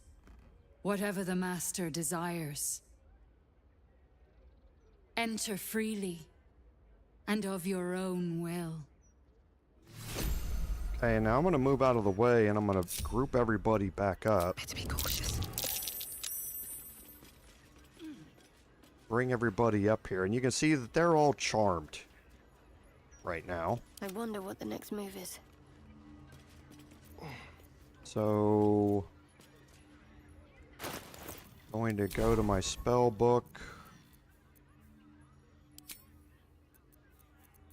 And I'm going to get calm emotions. Looking ahead. Yes, I didn't take it here. Whatever comes, I'm ready. Okay, and calm emotions on all of them. Have I been here? Serve him. God's gone. My husband. Enter freely. You are welcome. Okay, but you can see all of them have now left. They climbed down the ladder and they left. So you basically freed some thralls, is what you did there. Okay.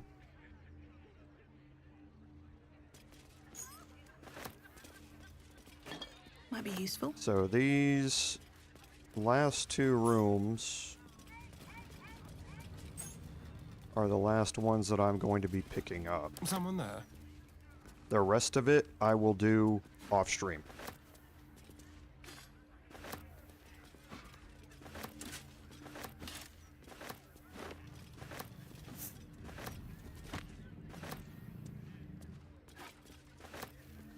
Okay, we've talked about the practice sword before. It being the only bludgeoning Shall we? finesse weapon. Well, hello.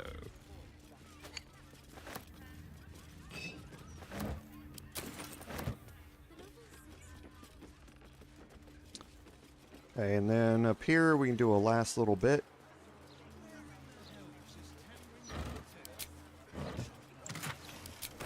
Don't forget the healing potions there.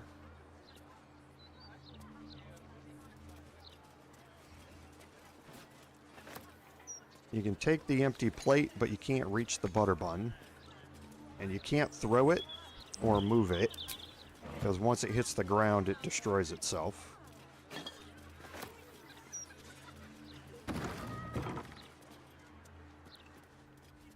And here's a key.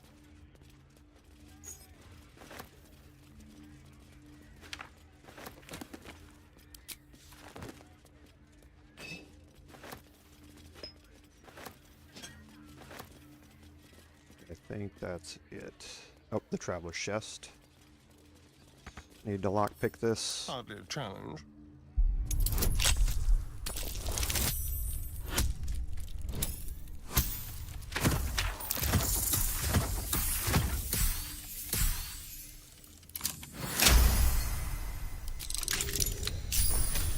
Okay, an elixir of radiant resistance, which is actually going to be really useful a little bit later. And now this will take you out to the ramparts. So, Astarion, vampire dens. Okay, now out here, there's not much of anything to look at. You go past the door here, there's a pouch. Okay, nothing in it. And now we're ready to enter the Szarr Palace. Need to find a way forward. Okay, now this was showing locked a second ago, but when we walked by it, it clicked to open itself up. And Astarion said, well, that's suspiciously welcoming.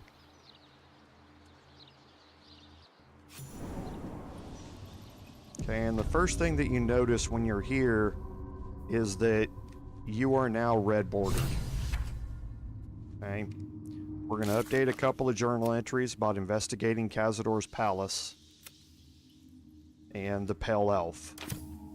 Okay, but in here you're red bordered. Now, not a lot of things in here are marked as steel, and that includes all of these paintings.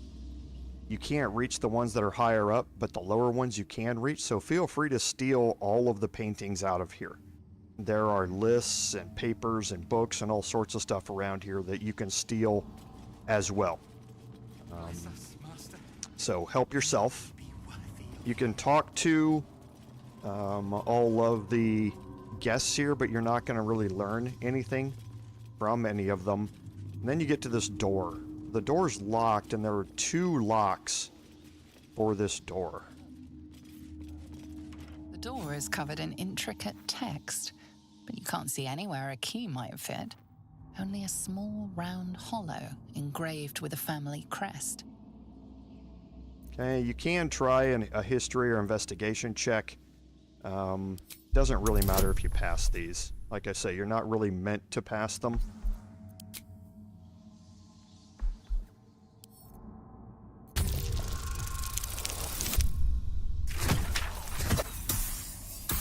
And I'm not going to waste inspirations on these. The writing means nothing to you. You can't even recognize the script.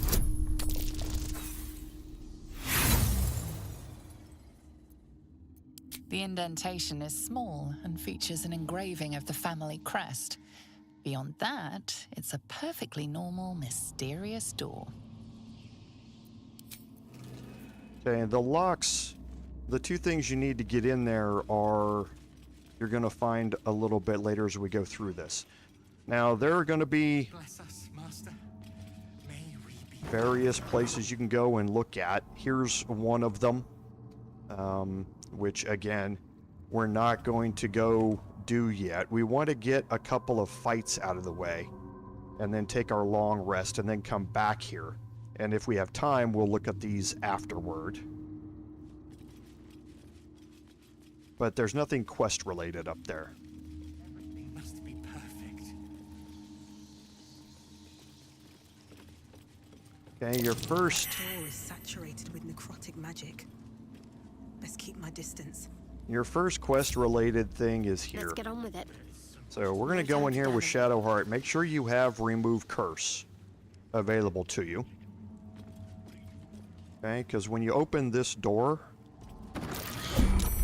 you're going to be dropped into turn-based mode. Sapping my strength. You cast Remove Curse on Victoria here. It removes the Wasting Rot from her.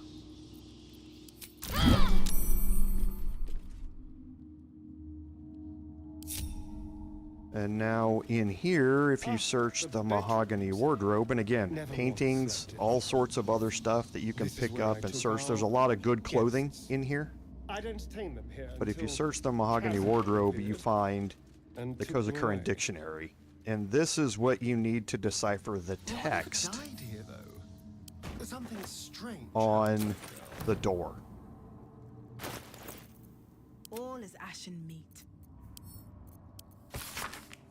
Okay, so it tells you it's in the Cazador language from Karatur, and it lists open, enter, beware, forbidden, and sealed. And that's going to update the quest line to say the same language that's on the sealed door. Okay, the second thing Dream in red. is down here. We need to get Shadowheart again. With guidance, because there's a perception check. Behold, one of Cazador's cheapest tricks. An illusionary wall. Behind it is the kennel. Fetid little cell he throws into. And we can talk to Godey here. I know you're there, Godey. Stop skulking and show yourself. You always were sharp, little one. Sharp enough to cut yourself. It's taking everything I have not to grind your rotten carcass to dust. Don't be mad at Godey, child. I only did my job. Only kept you in line. You tortured us. For days at a time. Oh, yes.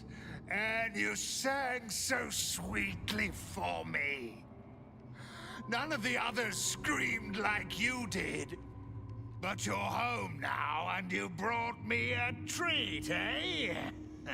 A new friend for Godey.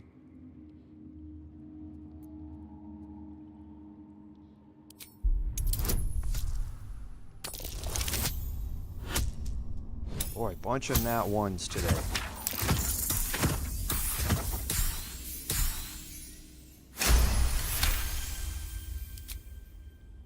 Not very nice. Not very friendly. Why are you here then, little one, if not to see Godey? Isn't it obvious? I'm going to kill Cazador. How dare you? As if you could lay a finger on the master, you ungrateful little brat! Godey will not let you get away with blasphemy. Godey will see you punished! Unfortunately for Godey, he has low initiative rolls. Shall we cut and run?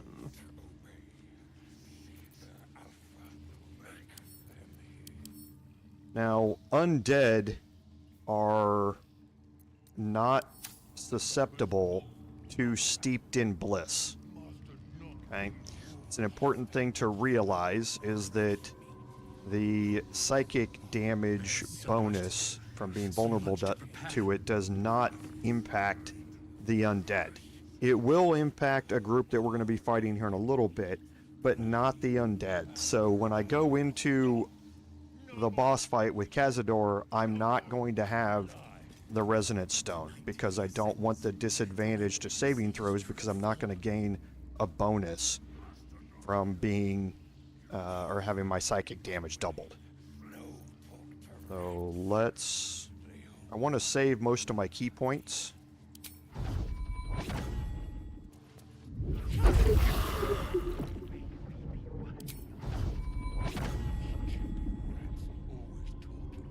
Oh, yeah, target. You can only resonate them once.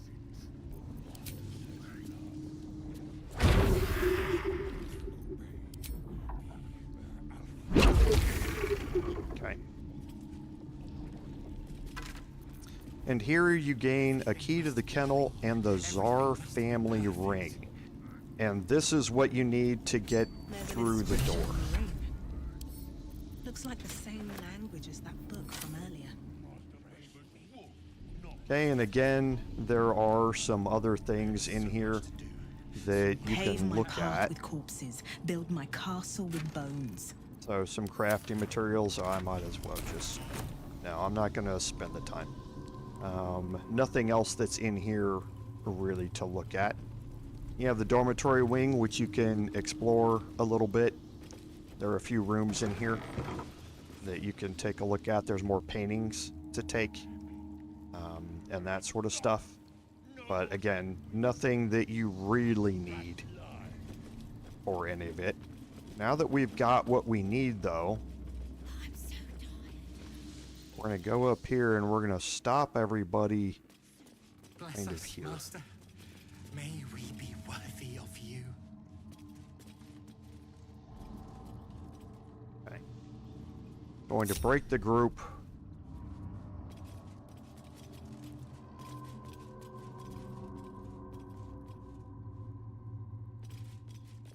Actually, no, I'm not going to stop them. I'm going to stop them here.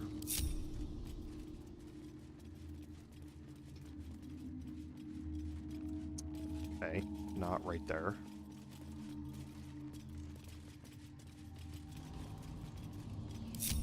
Keep a blade close. Astarion, come back here. Thank you. Can't give up now. Now I'm going to go to the door. Here we go.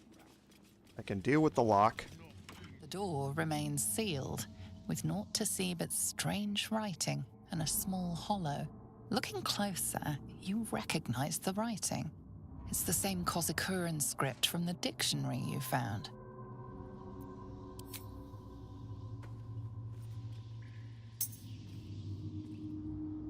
The ring slots perfectly into place, and the door swings open. Okay, so actually this worked out from a timing perspective pretty good. Have to keep going. I want him over here. You can't be here.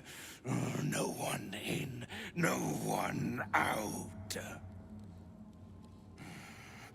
But most important, no witnesses.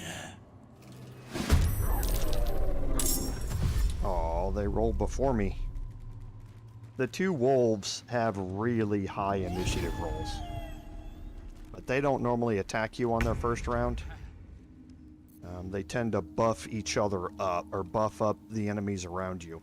So, yeah, the detection cones got messed up because of that movement. So I probably need to take out white mist here.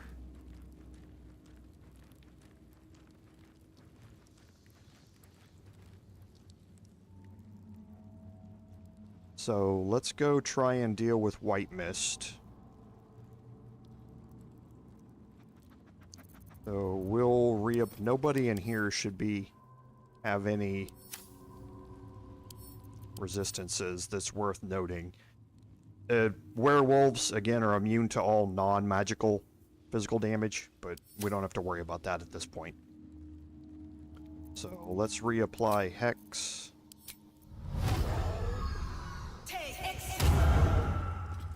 Let's get over here. A fine day for murder. Okay, and how many level 3s? Just one level 3 left. How much damage did I do? Half?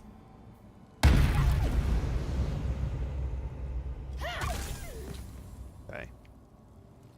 So, yeah, it's these rats here, probably.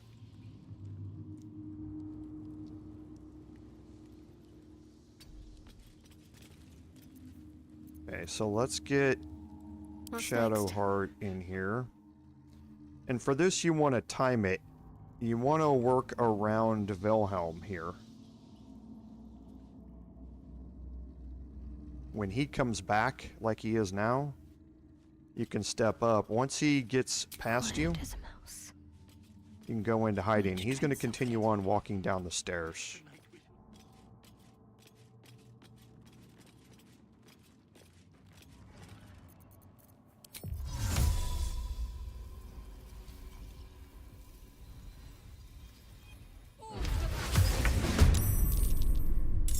Okay, that's going to remove most of these detection cones.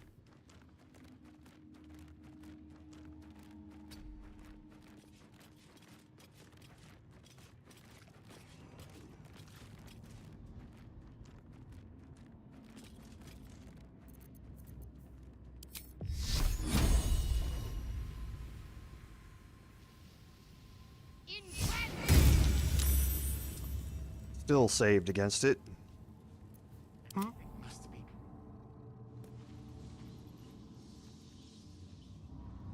So here's Wilhelm. He's going to turn around and he'll go over here. Then he'll turn around and come toward me.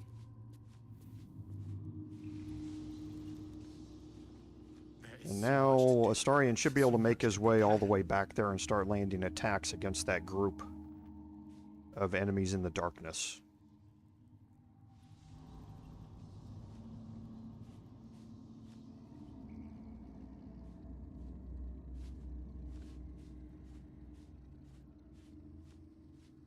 Let's prowl.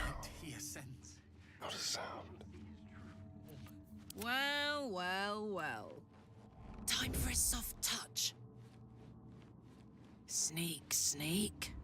I'm going to bring Shadowheart in here too, and I'm going to close this door behind me. Then I don't have to worry about Wilhelm anymore.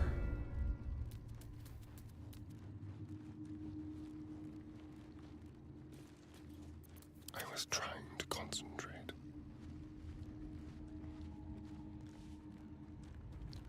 Okay, so let's go and key resonate the bat here. Well, first we'll key resonate Duver.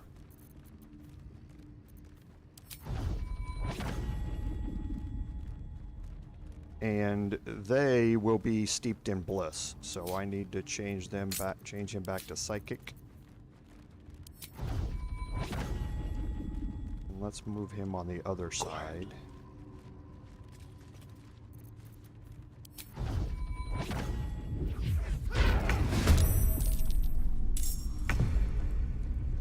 Okay, then we're going to bonus action key resonate this bat.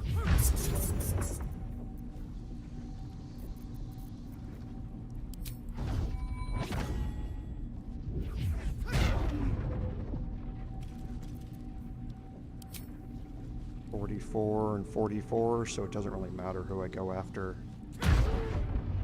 Then I can detonate this bat here, and that should get both of them in the blast radius.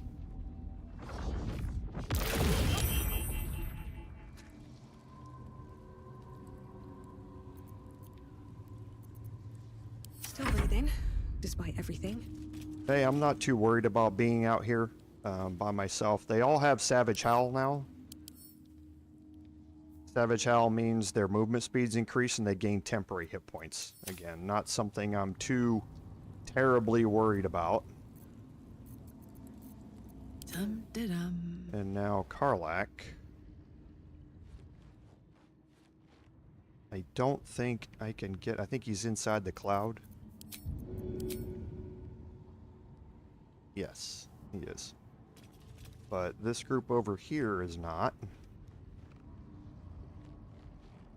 But throwing over here is kind of tricky.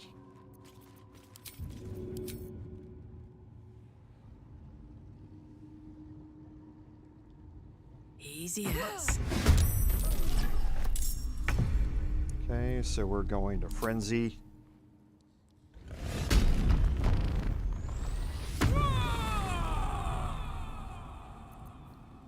And Rage Throw. Go on.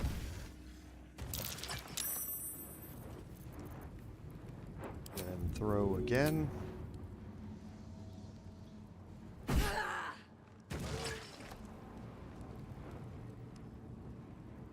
Okay, 7 hit points. Will action surge.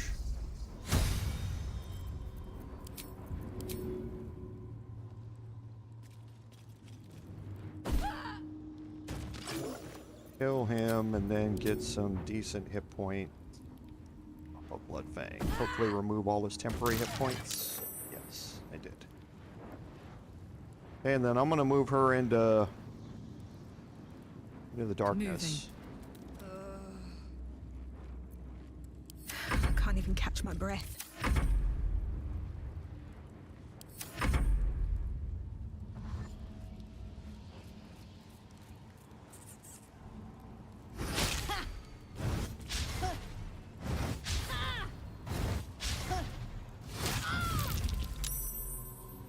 Rolled a crit. Nice.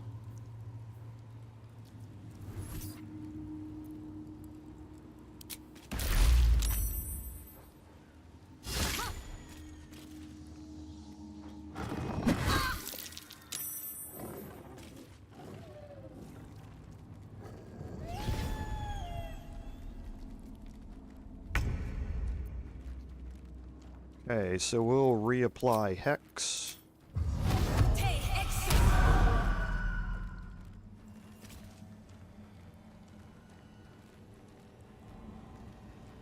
Yeah, I'll take that attack of opportunity. Actually, can I move that out of the way? Yes, I can. Oh, jeez, come on.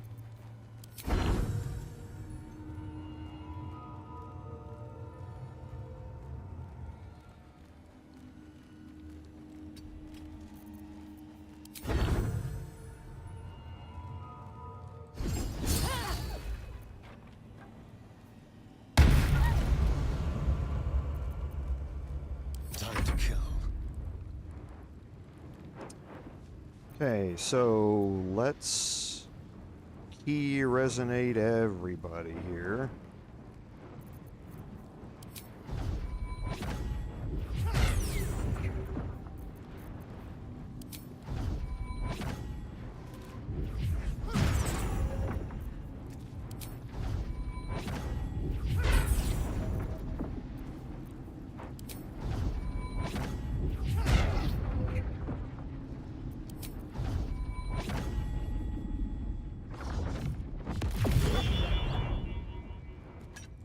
Okay, easy enough.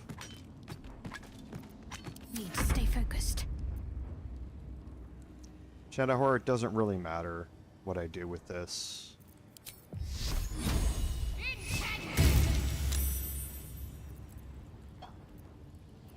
Now this is my It's a happy meme. place. It is a meme that Shadowheart can't hit anything, no matter what the percentages are. Hand handy. Yeah, see, that's why it's kind of weird throwing in here. I think it hits some of these tapestry looking things, even though they don't seem to have a hitbox. It's weird. At least it doesn't take your action when it happens.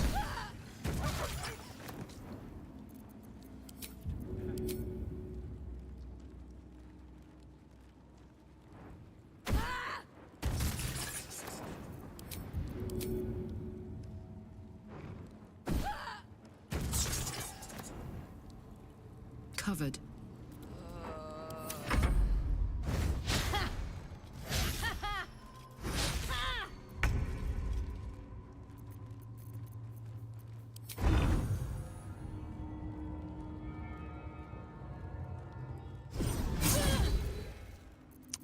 So weird.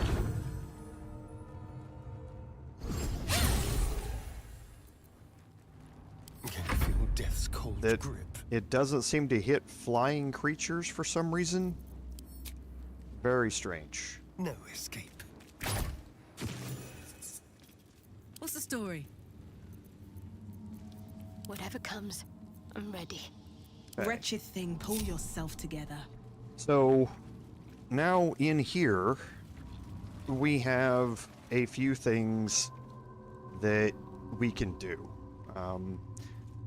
A lot of it has to do with these two rooms. So the button here will close this door and unlock this door. Before you do that, you go up here into the attic. There's a button behind a hidden set of crates that will find you the silver key, which then, once you unlock this room, will unlock a crate in here. But it's really just exploration, picking stuff up, and that sort of stuff. It's not anything really worthwhile. There's the helmet of grit, I think, that you're going to get in here. But again, it's not anything that's going to change how any of this works. What we need to do is go here.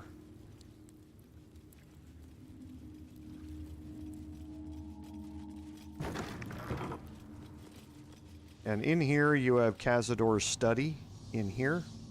And you have this dais. And the dais will take you down to the prison, which is where we need to go. But we are not going to go there yet because, again, we're red bordered here and we're out of action economy. So we want to take a long rest. And that means that we're just going to walk out here through the front door again. Seems simple enough.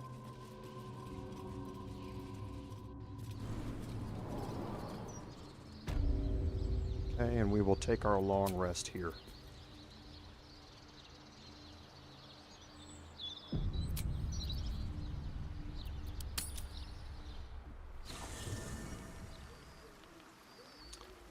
Okay, so do we have anybody who's looking to talk to us? I think Mizora might. Nope, she doesn't. So it doesn't look like we have anybody who wants to talk to us, which is good. We will head here and just head straight to bed. I don't think we have a cutscene here, but we'll see.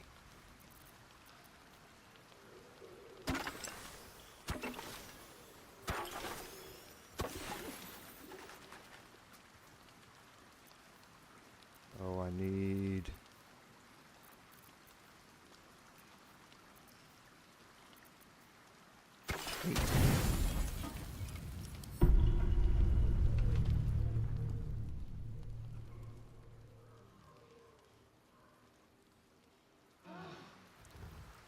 And now Mizora might want to talk to us. Nope, doesn't look like she does either. So we might have already had that conversation.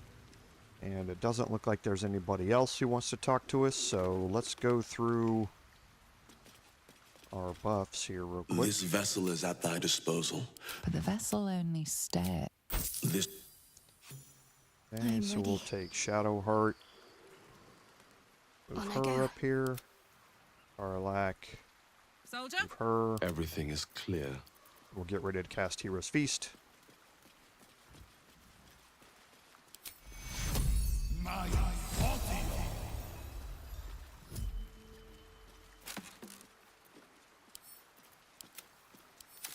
No one back home will ever believe this.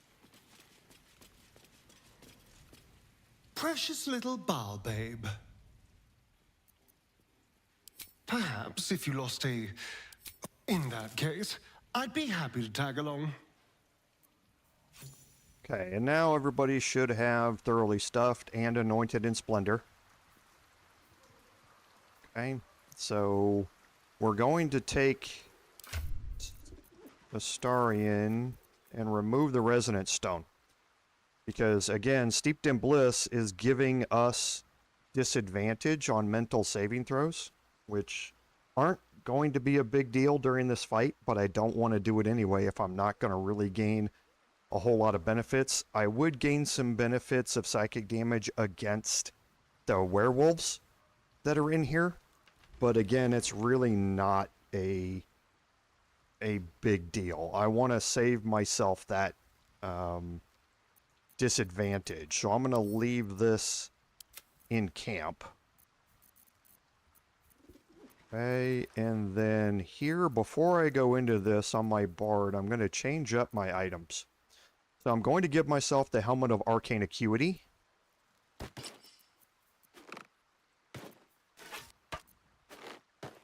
And I'm going to give myself the Brain Drain Gloves. So I'm going to lose an armor class, or 1 point of AC out of this. That gets me two things. It gets me Arcane Acuity. So whenever I deal damage with a weapon attack, I gain Arcane Acuity for 2 turns. Remember, I've got 2 attacks. So I'm going to gain 4 turns of Arcane Acuity. Arcane Acuity gives me a +1 bonus to spell attack rolls and spell DC for every turn remaining. Okay, so I'm going to have a +4 to my spell save DC when I have those 4 after the first set of attacks.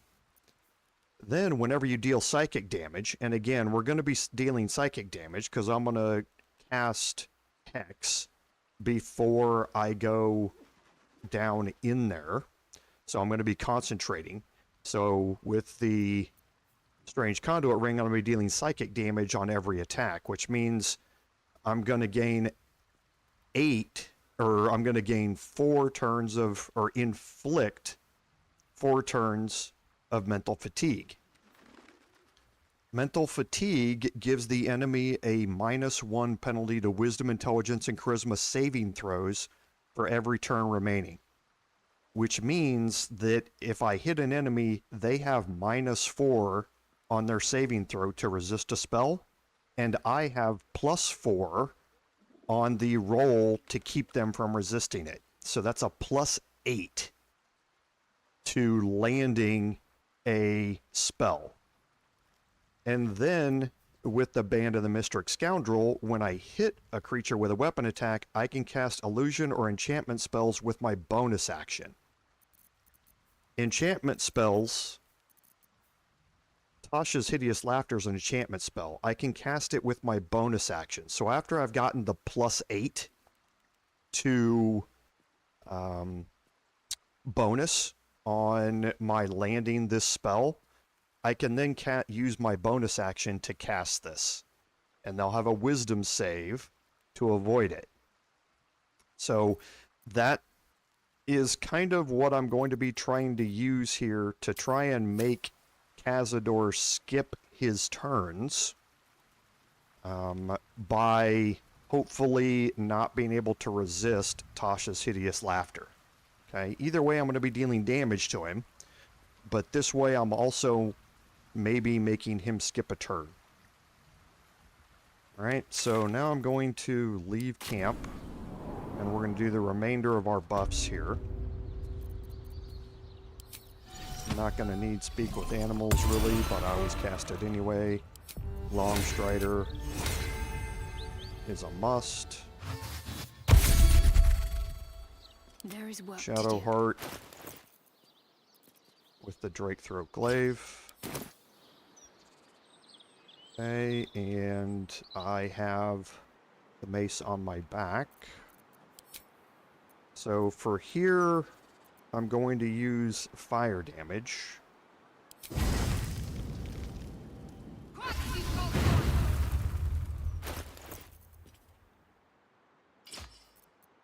And for this, I don't want the Justicier's Great Shield.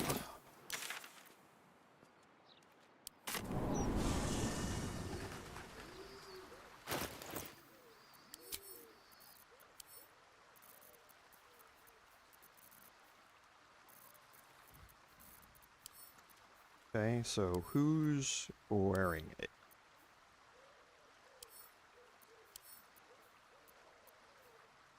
There it is. Want the Sentinel Shield for the +3 bonus to initiative rolls. Because with Alert, that's going to give me +8. And then with my Dex giving me +3, that's +11 to my initiative rolls for Shadow Heart. Let's move.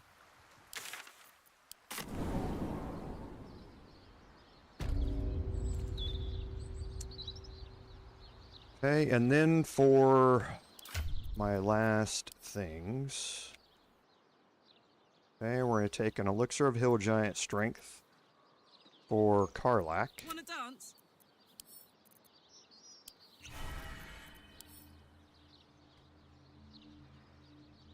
Loud Giant Strength Watch your back. for Astarion. And then... oh, it's right here. We need to get Karlach shape-shifted Damn, it's good to be alive. into a dwarf. Mutatis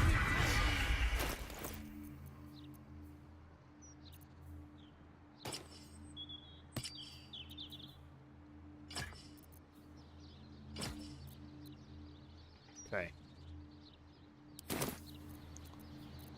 And I think Still breathing. that's going to be despite good. everything.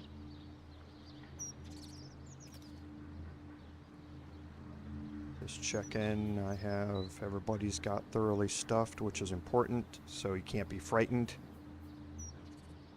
Sweetstone features, so yeah, I think we're all good. So, Astarion's strength is now 27. So he's gaining a +8 to his damage twice because of Tavern Brawler. No one stopped me yet. So let's go back in here. On my way.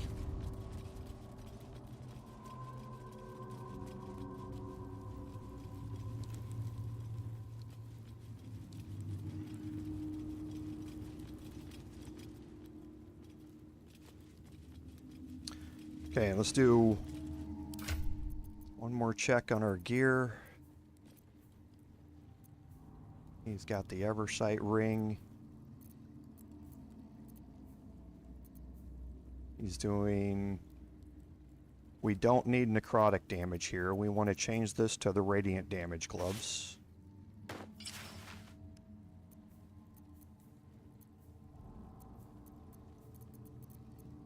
Okay. And I think we're all good now.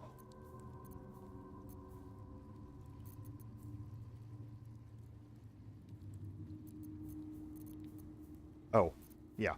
We want to change out Shadowheart for the Hood of the Weave.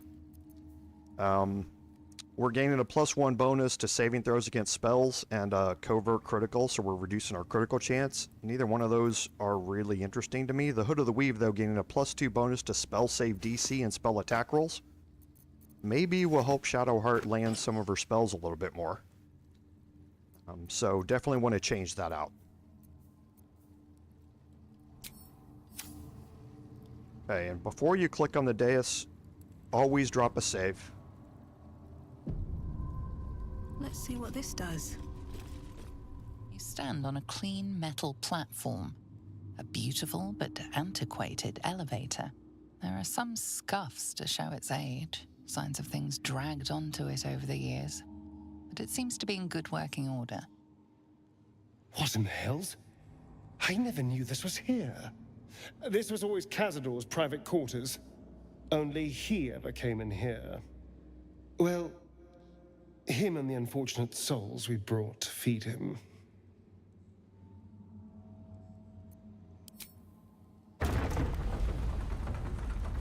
This elevator normally doesn't trap you since it's a cutscene-based elevator. But you always want to save before you get on a mandatory elevator. Okay, so there are a few things to explore down here. We're not going to. I will be picking things up off stream. But some of the important things that you can look at. Off to the sides, there's another room over here.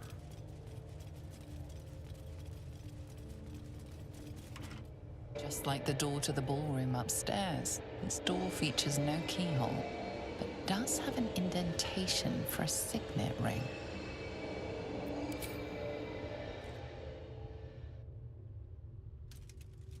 The ring slots perfectly into place, and the door opens, assailing you with pungent, musty air. Okay, and in here you have an interaction you can have with the skull with Velios. There's some wisdom checks you need to make to do it. And there's a gilded chest around the corner. Again, nothing that you really need for this fight at this point.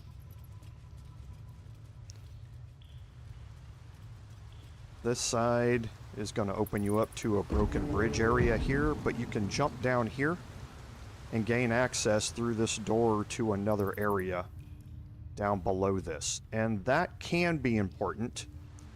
There is a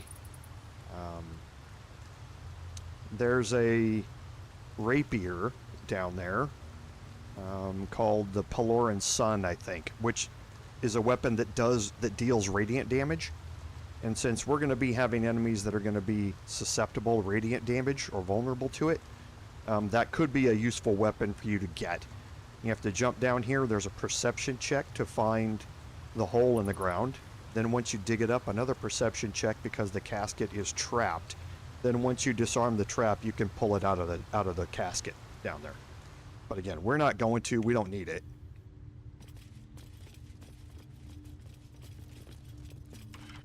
Just like the door to the ballroom upstairs, this door features no keyhole, but does have an indentation for a signet ring.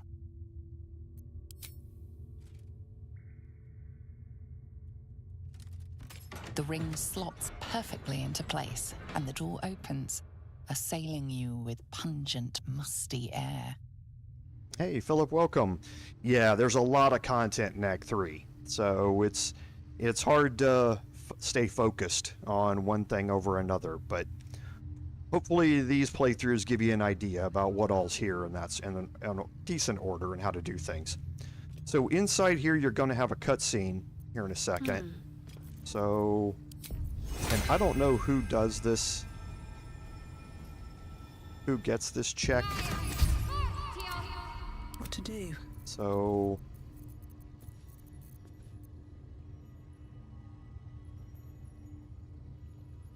I'm just going to go in here and move. See if it passes or not.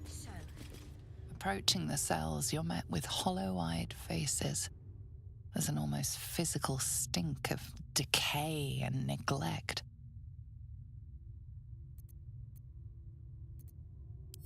I don't even know what this prison is. He hid all of this from me. And the others. I'm just surprised to see such wretched-looking specimens. Cazador had a more refined palate than this. You. I know you. You're the one from the tavern. You smiled and joked and got me drunk. No. You're dead. You called me so many sweet things. My name sounded like a lyric on your tongue. Sebastian. You remember me? You were handsome. Shy. You'd never been kissed. You taught me how. And then you destroyed me.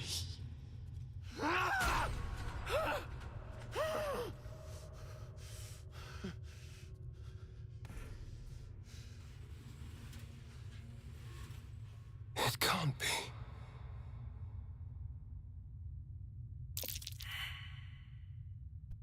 Okay, so there's a perception check. I think it's on me, and I shouldn't have cast it on Astarion. I think I should have cast it on me. It's not just him. I know so many of these faces. They're my conquests. I pursued them, seduced them, and brought them to Cazador. He told us he was feeding on them, but he turned them to spawn. He turned every last one, so we'd have souls for this cursed ritual. How long? What?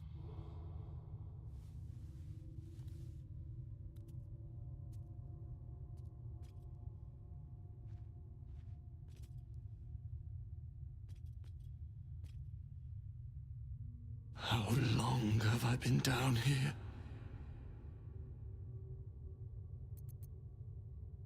170 years. You were one of my first. My family. My friends. They're gone. You took them from me. You took everything from me.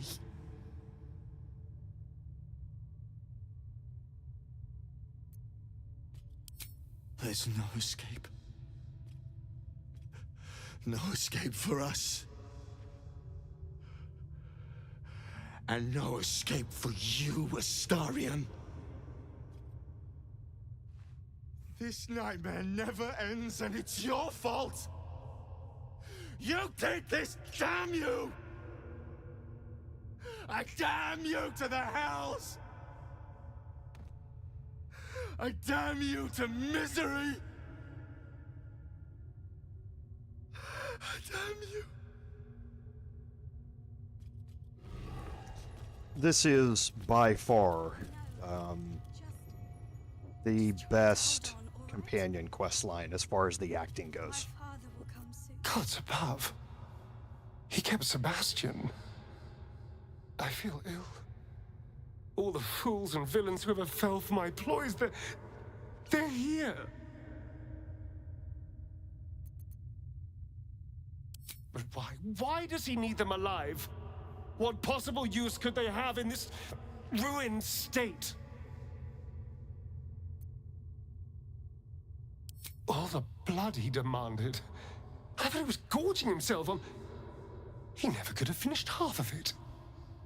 He never let us drink. He never wanted us to know. I had no idea there was worse than drainage and death in his hand. I couldn't imagine. We must find Cazador. This must end. Okay, so first thing you'll notice is the Astarion has a debuff, Curse of the Sired. So he's going to have disadvantage on all saving throws. That's bad. Next, I wonder. So we're going to definitely can't use Remove Curse on Astarion. And that's going to remove that. Make sure you do that before you go in there.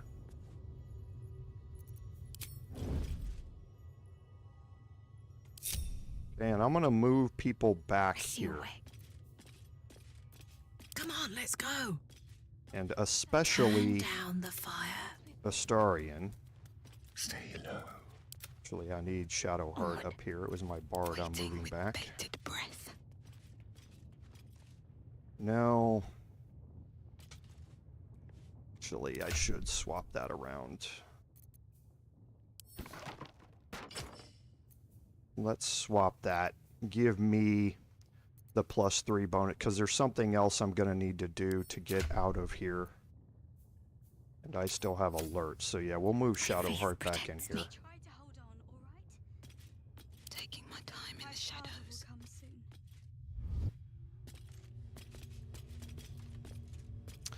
Okay, so let's make sure Shadowheart has spells that I want. So we definitely want Blade Barrier and Flame Strike. We want Daylight. We'll take Spirit Guardians. We'll remove Planar Binding and give Planar Ally. Silence isn't going to matter for this.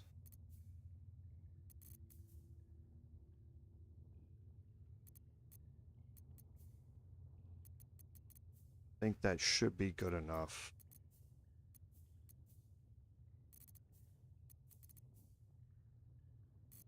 Okay.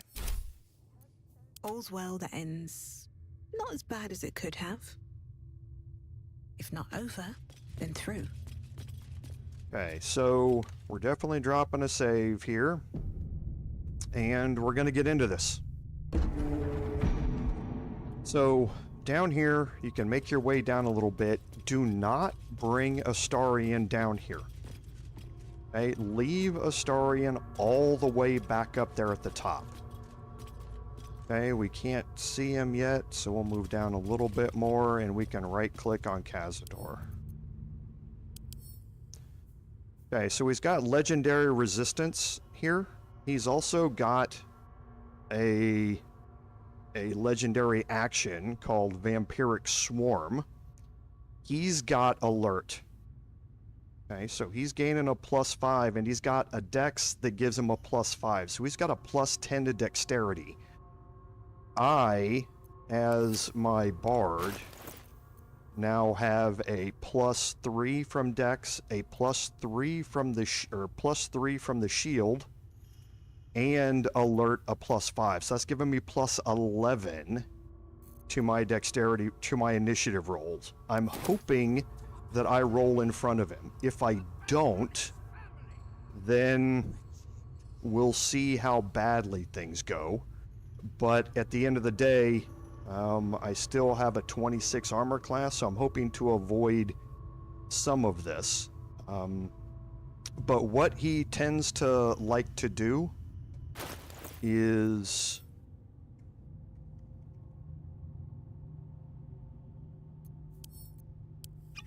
cast All Lightning. And this will help me avoid some of that damage. Okay, so what we're going to do is we're going to get down here just close enough to be able to make an attack against him, and then we're going to start combat. As soon as you step up onto here, you're going to have a problem. So I do not want to get into a conversation with him.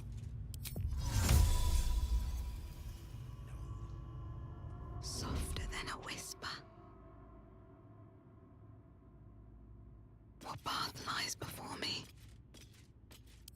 I have worked too long.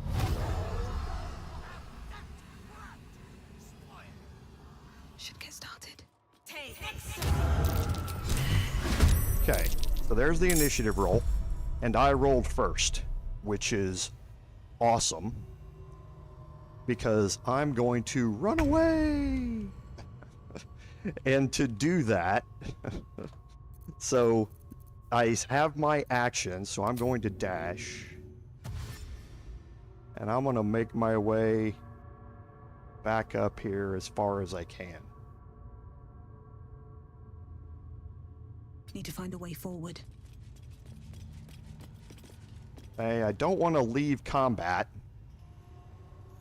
And now we can right-click on him.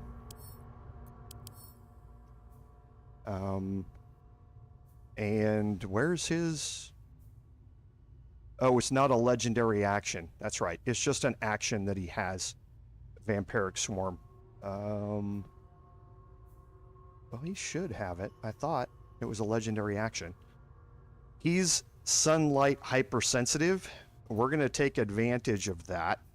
But he only has... He's got resistances to physical damage from magic. So... but he's also only half resistant to necrotic, but not radiant. Okay, so I think I'm probably okay just up here.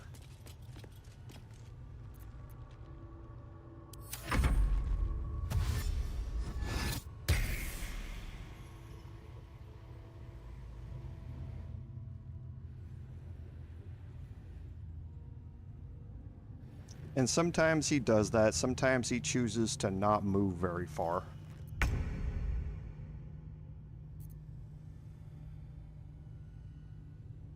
Okay, and he's still here. So I'm just going to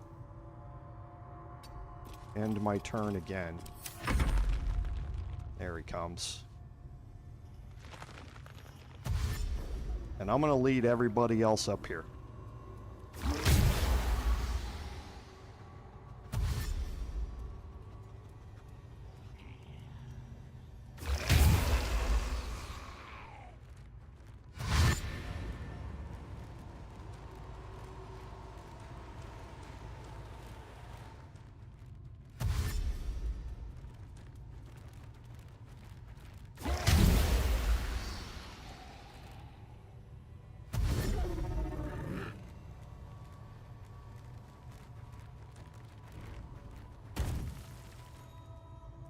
Now, what this has done, starting this combat before you have the conversation with Cazador, is one, you do not get Astarion trapped.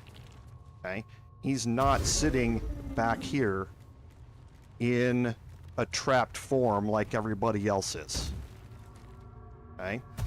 The other thing that is not happening is that he is not getting buffs from any of the trapped vampires. Okay? He's not gaining any advantages from them being there. So we have taken a huge advantage here on this.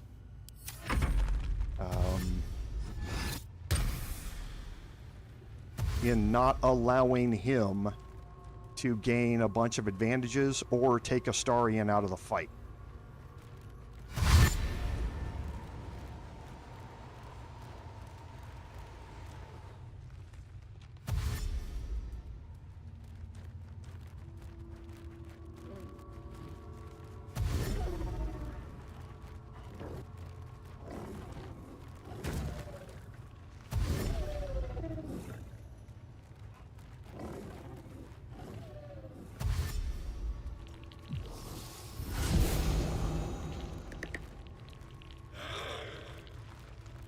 And again, we'll just group everybody up here coming towards us.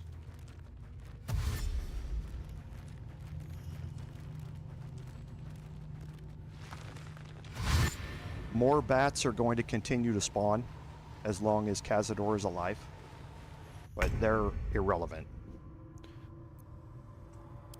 Okay, so now I want to look at something, and I do have one. Okay, I have a scroll of Wall of Fire here. Okay, and I'm going to cast it.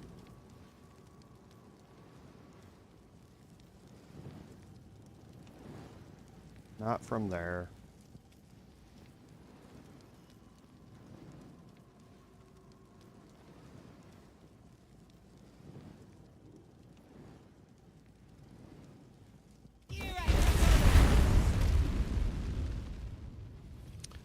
And now I want to move up here around the corner.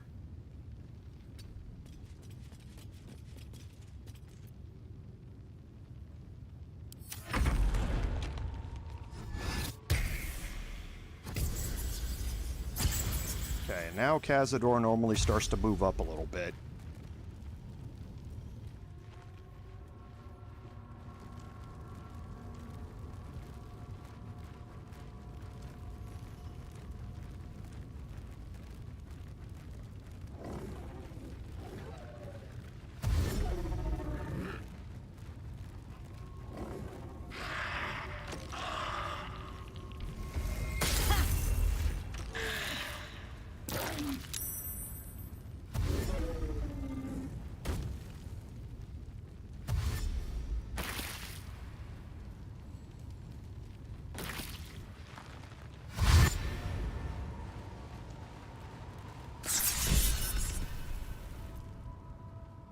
Okay. And now I'm going to move up here and start a choke point here at this door.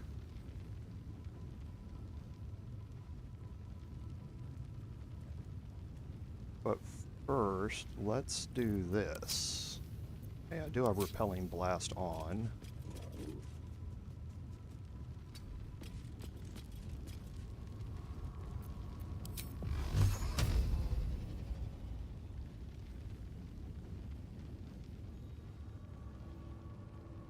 That's going to get rid of him.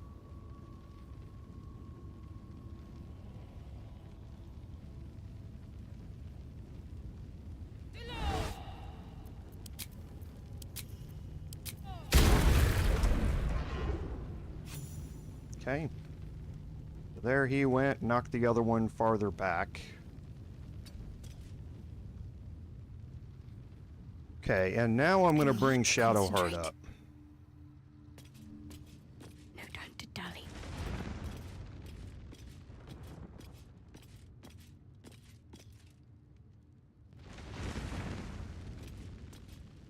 Okay, and we're going to drop a darkness right here at the door.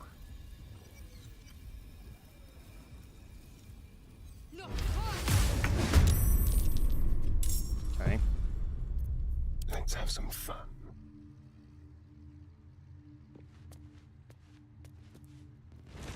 Silent as the grave.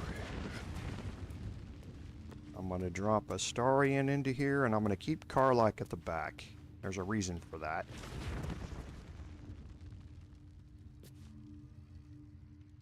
Hey, good looking. Okay, and yeah, Karlach can stay back there. Never a dull moment. Because now when I enter combat, it's not going to be on my turn. So I need them to be somewhat safe during this turn. Okay, I have Wall of Fire going, so I don't want to use any more concentration spells, but since it is a concentration spell, I'm gaining psychic damage on my weapon.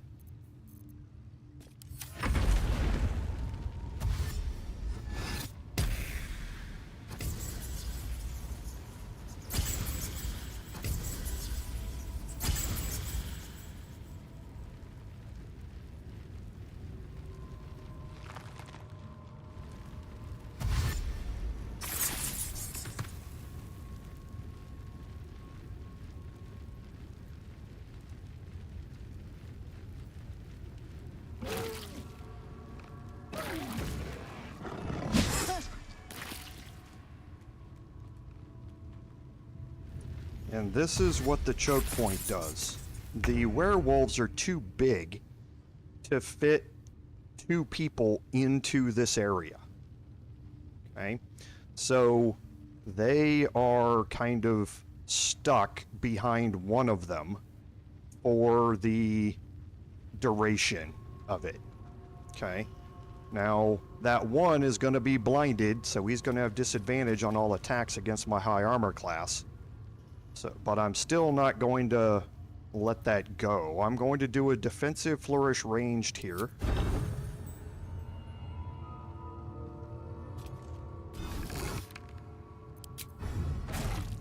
Okay, and that should get my armor class up to 30.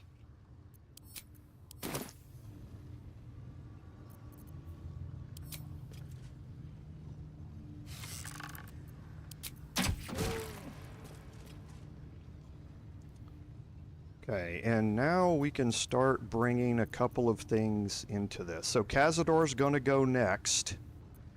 Okay, he is going to fly up here. Okay, and he's probably going to attempt to attack me. Now, Cazador...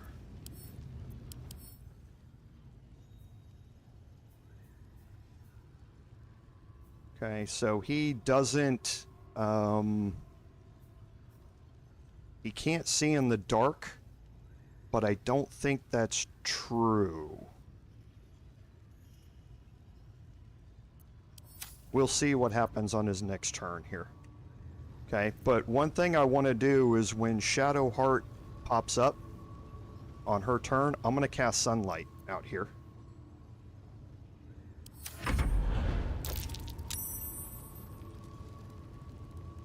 Okay, so he stayed out there, which is awesome for us. I don't want to knock him off of there.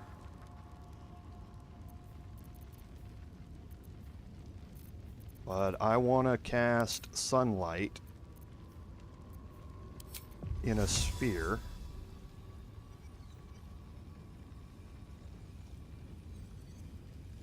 Out here. I'm trying to see where that reaches. Okay, I see where it reaches.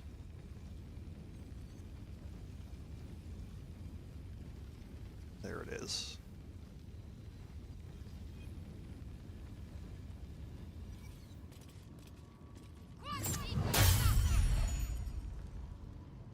Okay, so now he's got sunlight hypersensitivity going as well.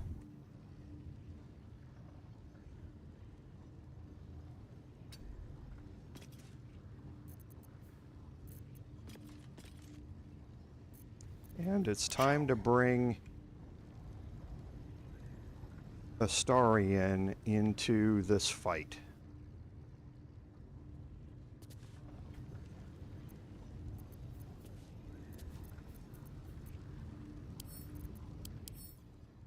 So he's a humanoid.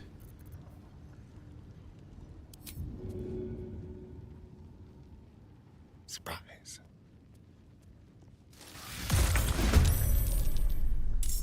Okay. So he rolled in front of Cazador as well on the next turn, which is exactly what I wanted to see. These guys are just going to sit there. They're not going to walk into the wall of flame.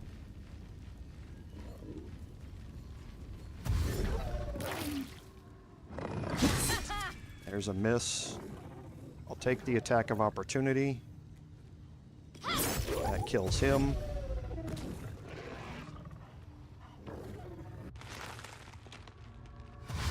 More bats. Don't care.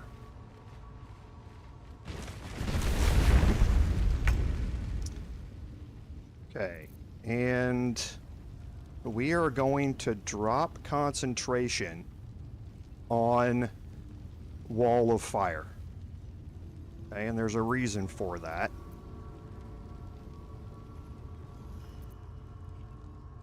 Okay, we have sunlight hypersensitivity on Cazador now. So he has disadvantage on attack rolls and ability checks.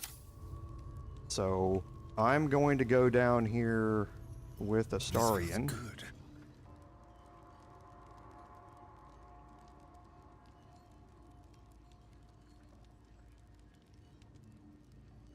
This way. Okay, and we're going to start throwing damage on Cazador. First, let's make sure we're on Radiant.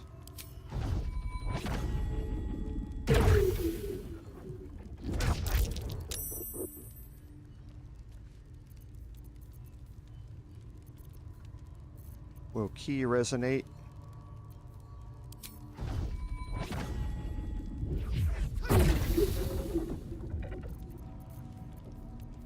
Okay, we will flurry of blows again. Okay, then we'll unarmed strike. Then we will blast. Okay, and now he's down on the ground here. So let's move my bard. And no, we're not going to do that. We're going to... These boots have seen everything. Move down here, and we need to be concentrating. Actually, we might not even have to. 164.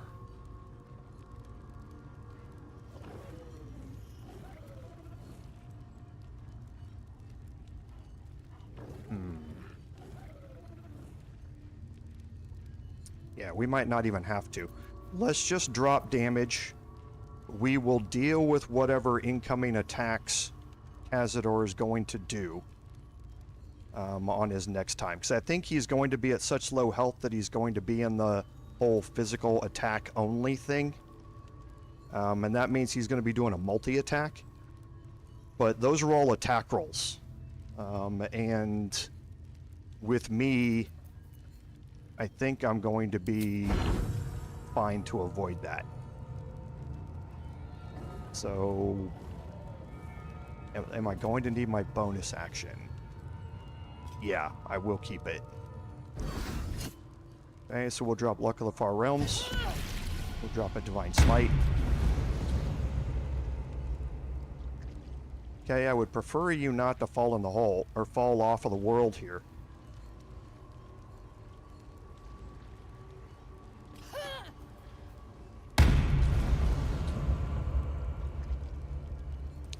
Okay, and now I have 10 turns of Arcane Acuity, so I'm gaining a plus 10 to my spell save DC. Okay, he does not have any negatives because I wasn't concentrating dealing psychic damage, but now with my bonus action, I'm going to try and land Tasha's. He's got Legendary Resistance, which is a plus 10, but I have a plus 10 against it, so they cancel each other out. Oh, and he saved. Of course he did. So, I'd say instead, let's just do this. Oh, I can't. That was my bonus action. A 90% chance to hit. He rolled a 19. Oh my, you're kidding me. Only on a 19 or 20 would that work, and he rolled a 19. You're killing me, Smalls. Okay, so yeah, so that's it. So he's got 7 hit points left, so he's going to get an attack round here. Oh, he didn't. Sunlight hypersensitivity. He started his turn in sunlight, so he took 20 points of radiant damage.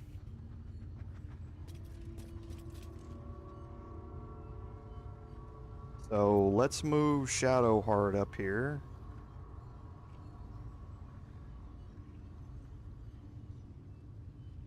On my way. Now we'll bring Karlach into this fight. Rat feet. We want Shadowheart to drop her darkness back here. Don't burn yourself.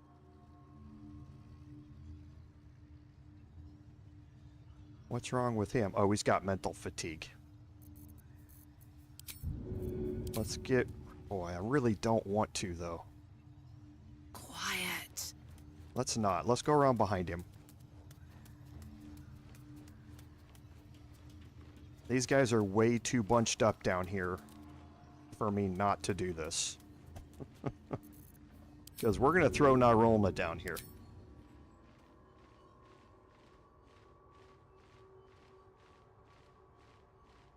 My little trick. See ya.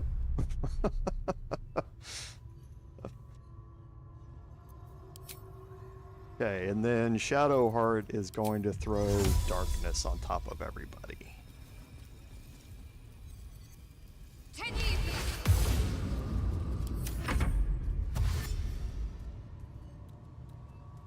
Yeah, Philip, that's what doing it this way, not having the conversation, and doing it this way makes it so much easier than the regular way.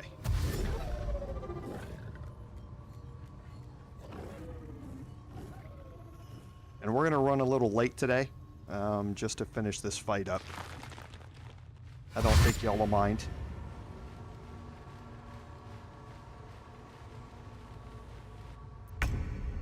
Okay, so now we're back to me, so let's just start throwing damage.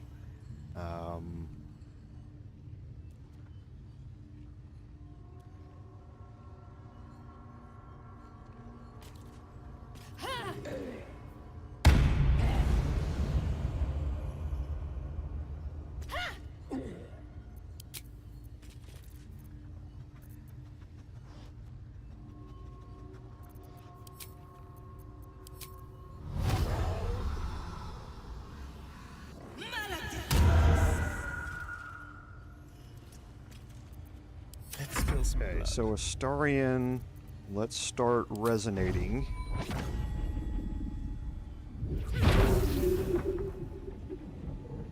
Okay, we'll do a bonus action.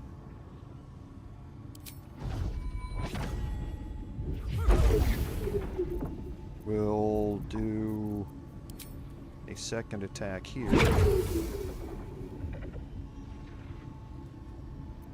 And then our bonus action attack here. Then we will detonate him. That kills the other two. Let's go. Okay, so I've got disadvantage on this because I'm blinded, but might as well make a menacing attack here. Why not?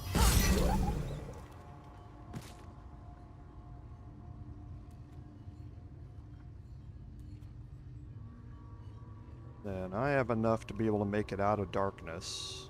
Over there. So let's frenzy.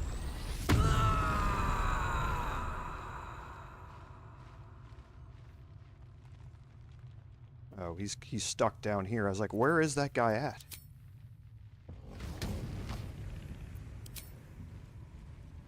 Oh, because they're inside the ghastly fume. Come on. Okay.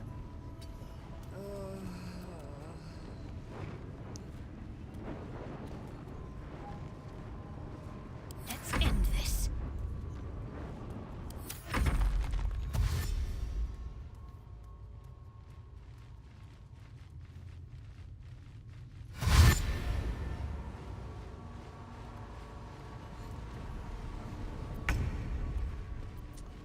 Okay, so let's get Karlach out here to cause some damage.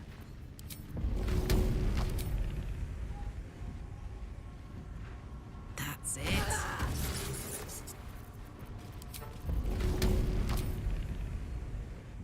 Can she reach all the way down here?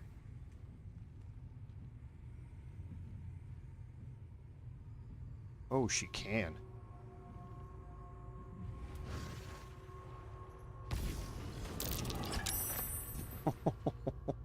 Jeez.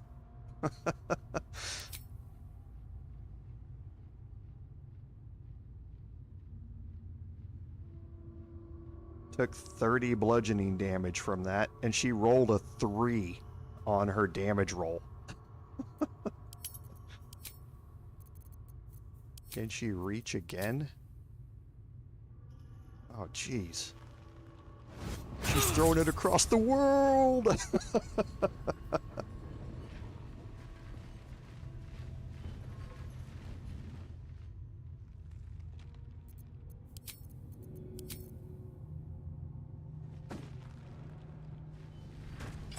Yep. Alright, well yeah, we'll take him out from there. I got no problem with that. Then we'll action surge, because why not?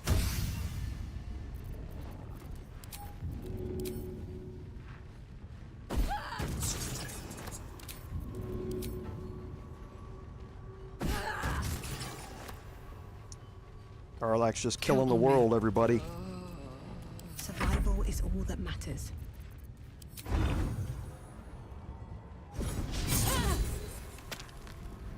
Rolled a crit miss. Okay.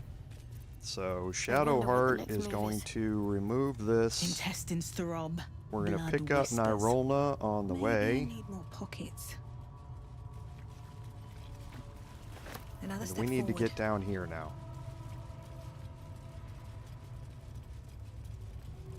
And Keep your Astarion distance, darling. Step quick. going to open this casket. Need to make sure of something. Okay. Screamer safe.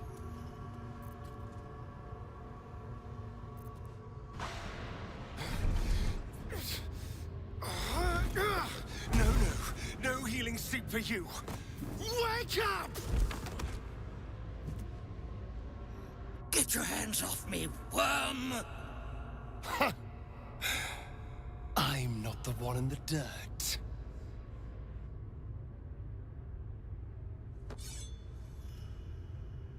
One last thrust, and I'll be free of you.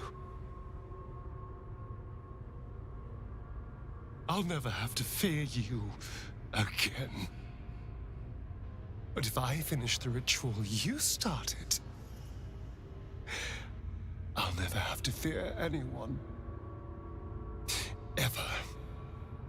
You think me a fool?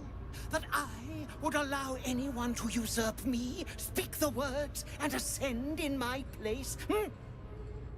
The runes I carved into your flesh bind you and all 7,000 souls to the ritual. Complete it, and those bearing the scars will be sacrificed, you included. You are simply a means to an end. I made you to be consumed. I am so much more than what you made me. I can do this, but I need your help. Okay, and this is the first choice to decide how you want to play this out. I'm going to help Astarion complete the ritual. Okay, that is the evil of the two options, and I'm going to pay a price for it, which you will see here in a little bit. I need your eyes, in a manner of speaking. What do you think you are doing? I'm making what you made me. Use the parasite. Link your mind to mine. Through your eyes, I can see the scars on my back, and copy them onto his. You would not dare! I would. And I will. You will be consumed, and all the power you've lusted after will be mine. I sacrificed others so that I could become who I needed to be. I won't deny you the same chance. Help me do this. Please. Okay, and here's your choice. Okay, I'm going to help him. Your minds join and your two selves become one. You can feel the knife in your hand, see the scars on his back, and taste his hunger for power. Yes. Yes. I see it. What are you doing? Don't! Ah! Oh, no! Oh, no!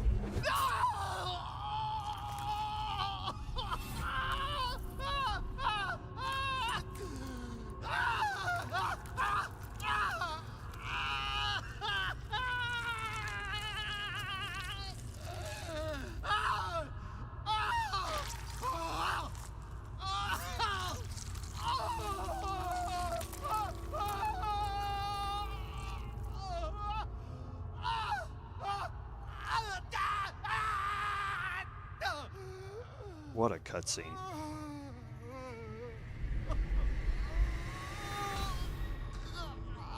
There. Perfect. Ungrateful child. Wretched child. Time to take your place.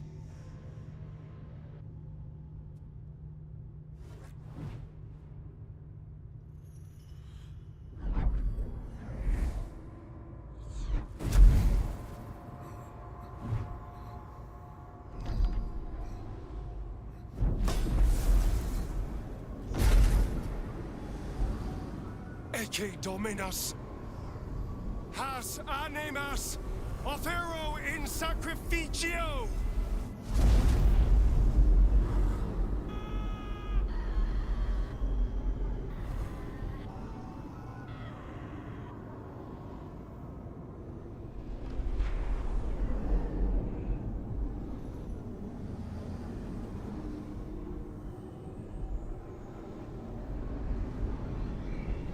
Some destinies require sacrifice. Do as you must. I can feel it. I can feel their power flowing into me. And this is your last chance. Nunc volo potestantem quam policitus es mihi.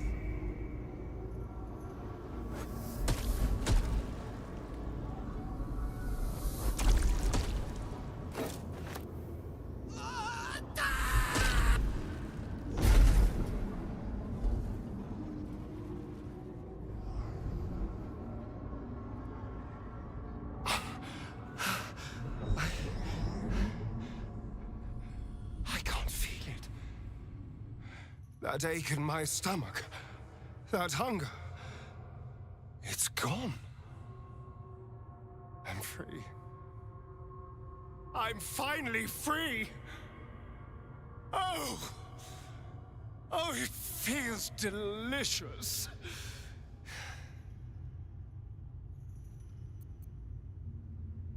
I did. We did. Come on, let's get out of here. I have a brand new world to explore. Here's the price I pay. Feels like I've lost something. Have a lot on my mind. A spasm grips your chest. Your strength falters. An emptiness grows within you, Paladin. Something has been lost. You have broken your oath, Paladin. At the close of day, I will be waiting for you. We have much to discuss. Okay, so that will break your Paladin oath. Okay, we received woe. Let's talk to Astarion real quick. This is it.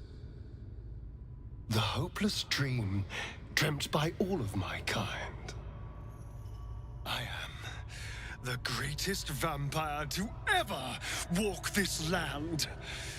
Even the pale knight would have knelt before me. I felt so very little for so long. My edges dulled over the numb years rotting in the boudoir and kennels. Now, I can hear it at last. See it at last.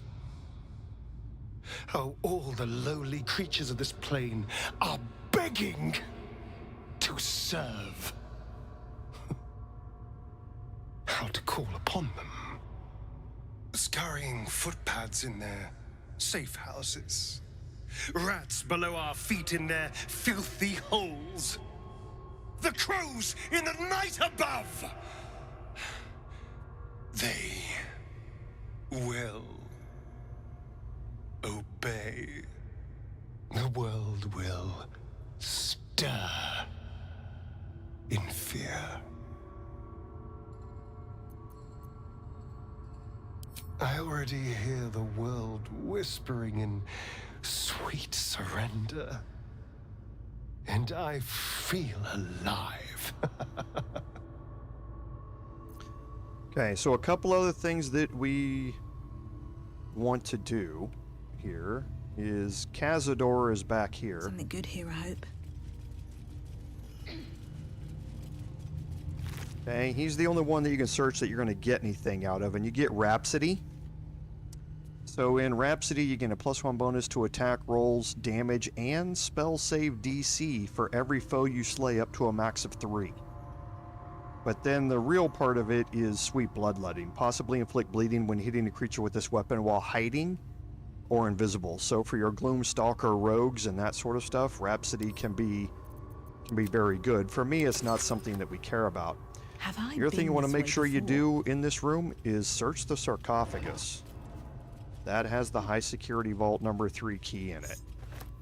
Okay. The rest of these bodies, you're not going to find anything on, and there's nothing else to search in this room. So why did we arguably take the what a day the evil choice here for Astarion? Well, there's 2 reasons. First is this, like Shadowheart, from a role-playing perspective, this is what he's wanted ever since he found out about the ritual. So it's an evil choice, but it's also his destiny. Okay.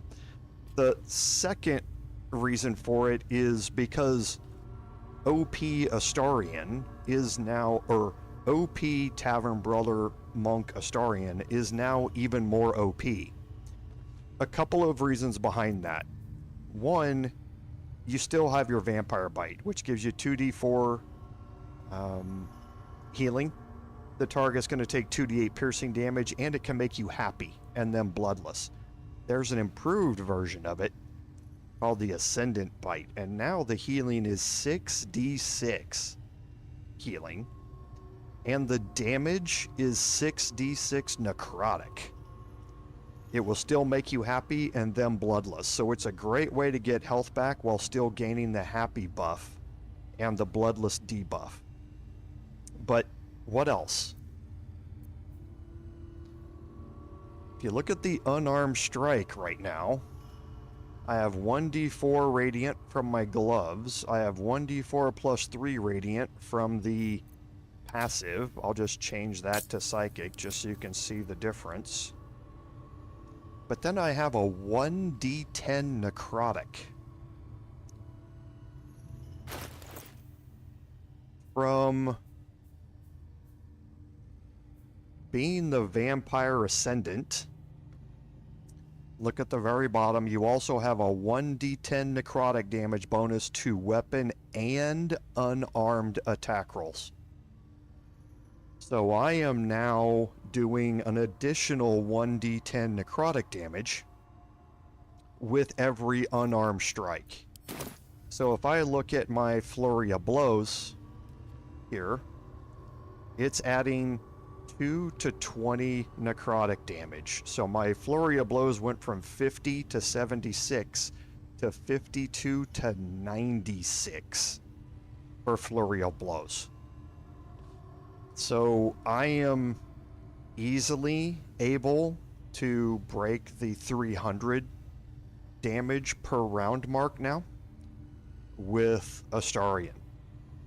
And that is why I do it, and why I do it now before we start dealing with Gortash, Orin, the Steel Watcher Foundry, and all of that sort of stuff.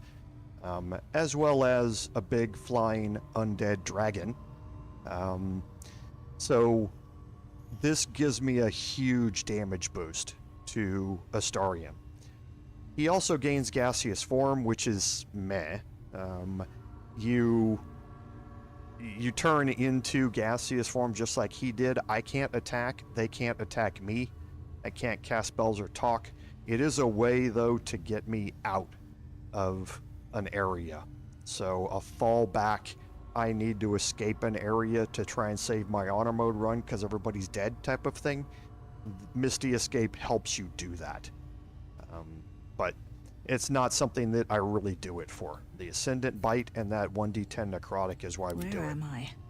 What's going on? So, here's what we're going to do off stream. Off stream, I'm going to go through this entire building and I'm going to loot everything.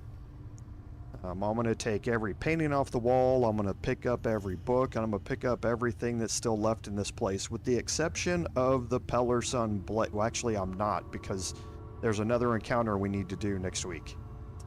I forgot about that. I'm not going to be able to leave this room. So I will be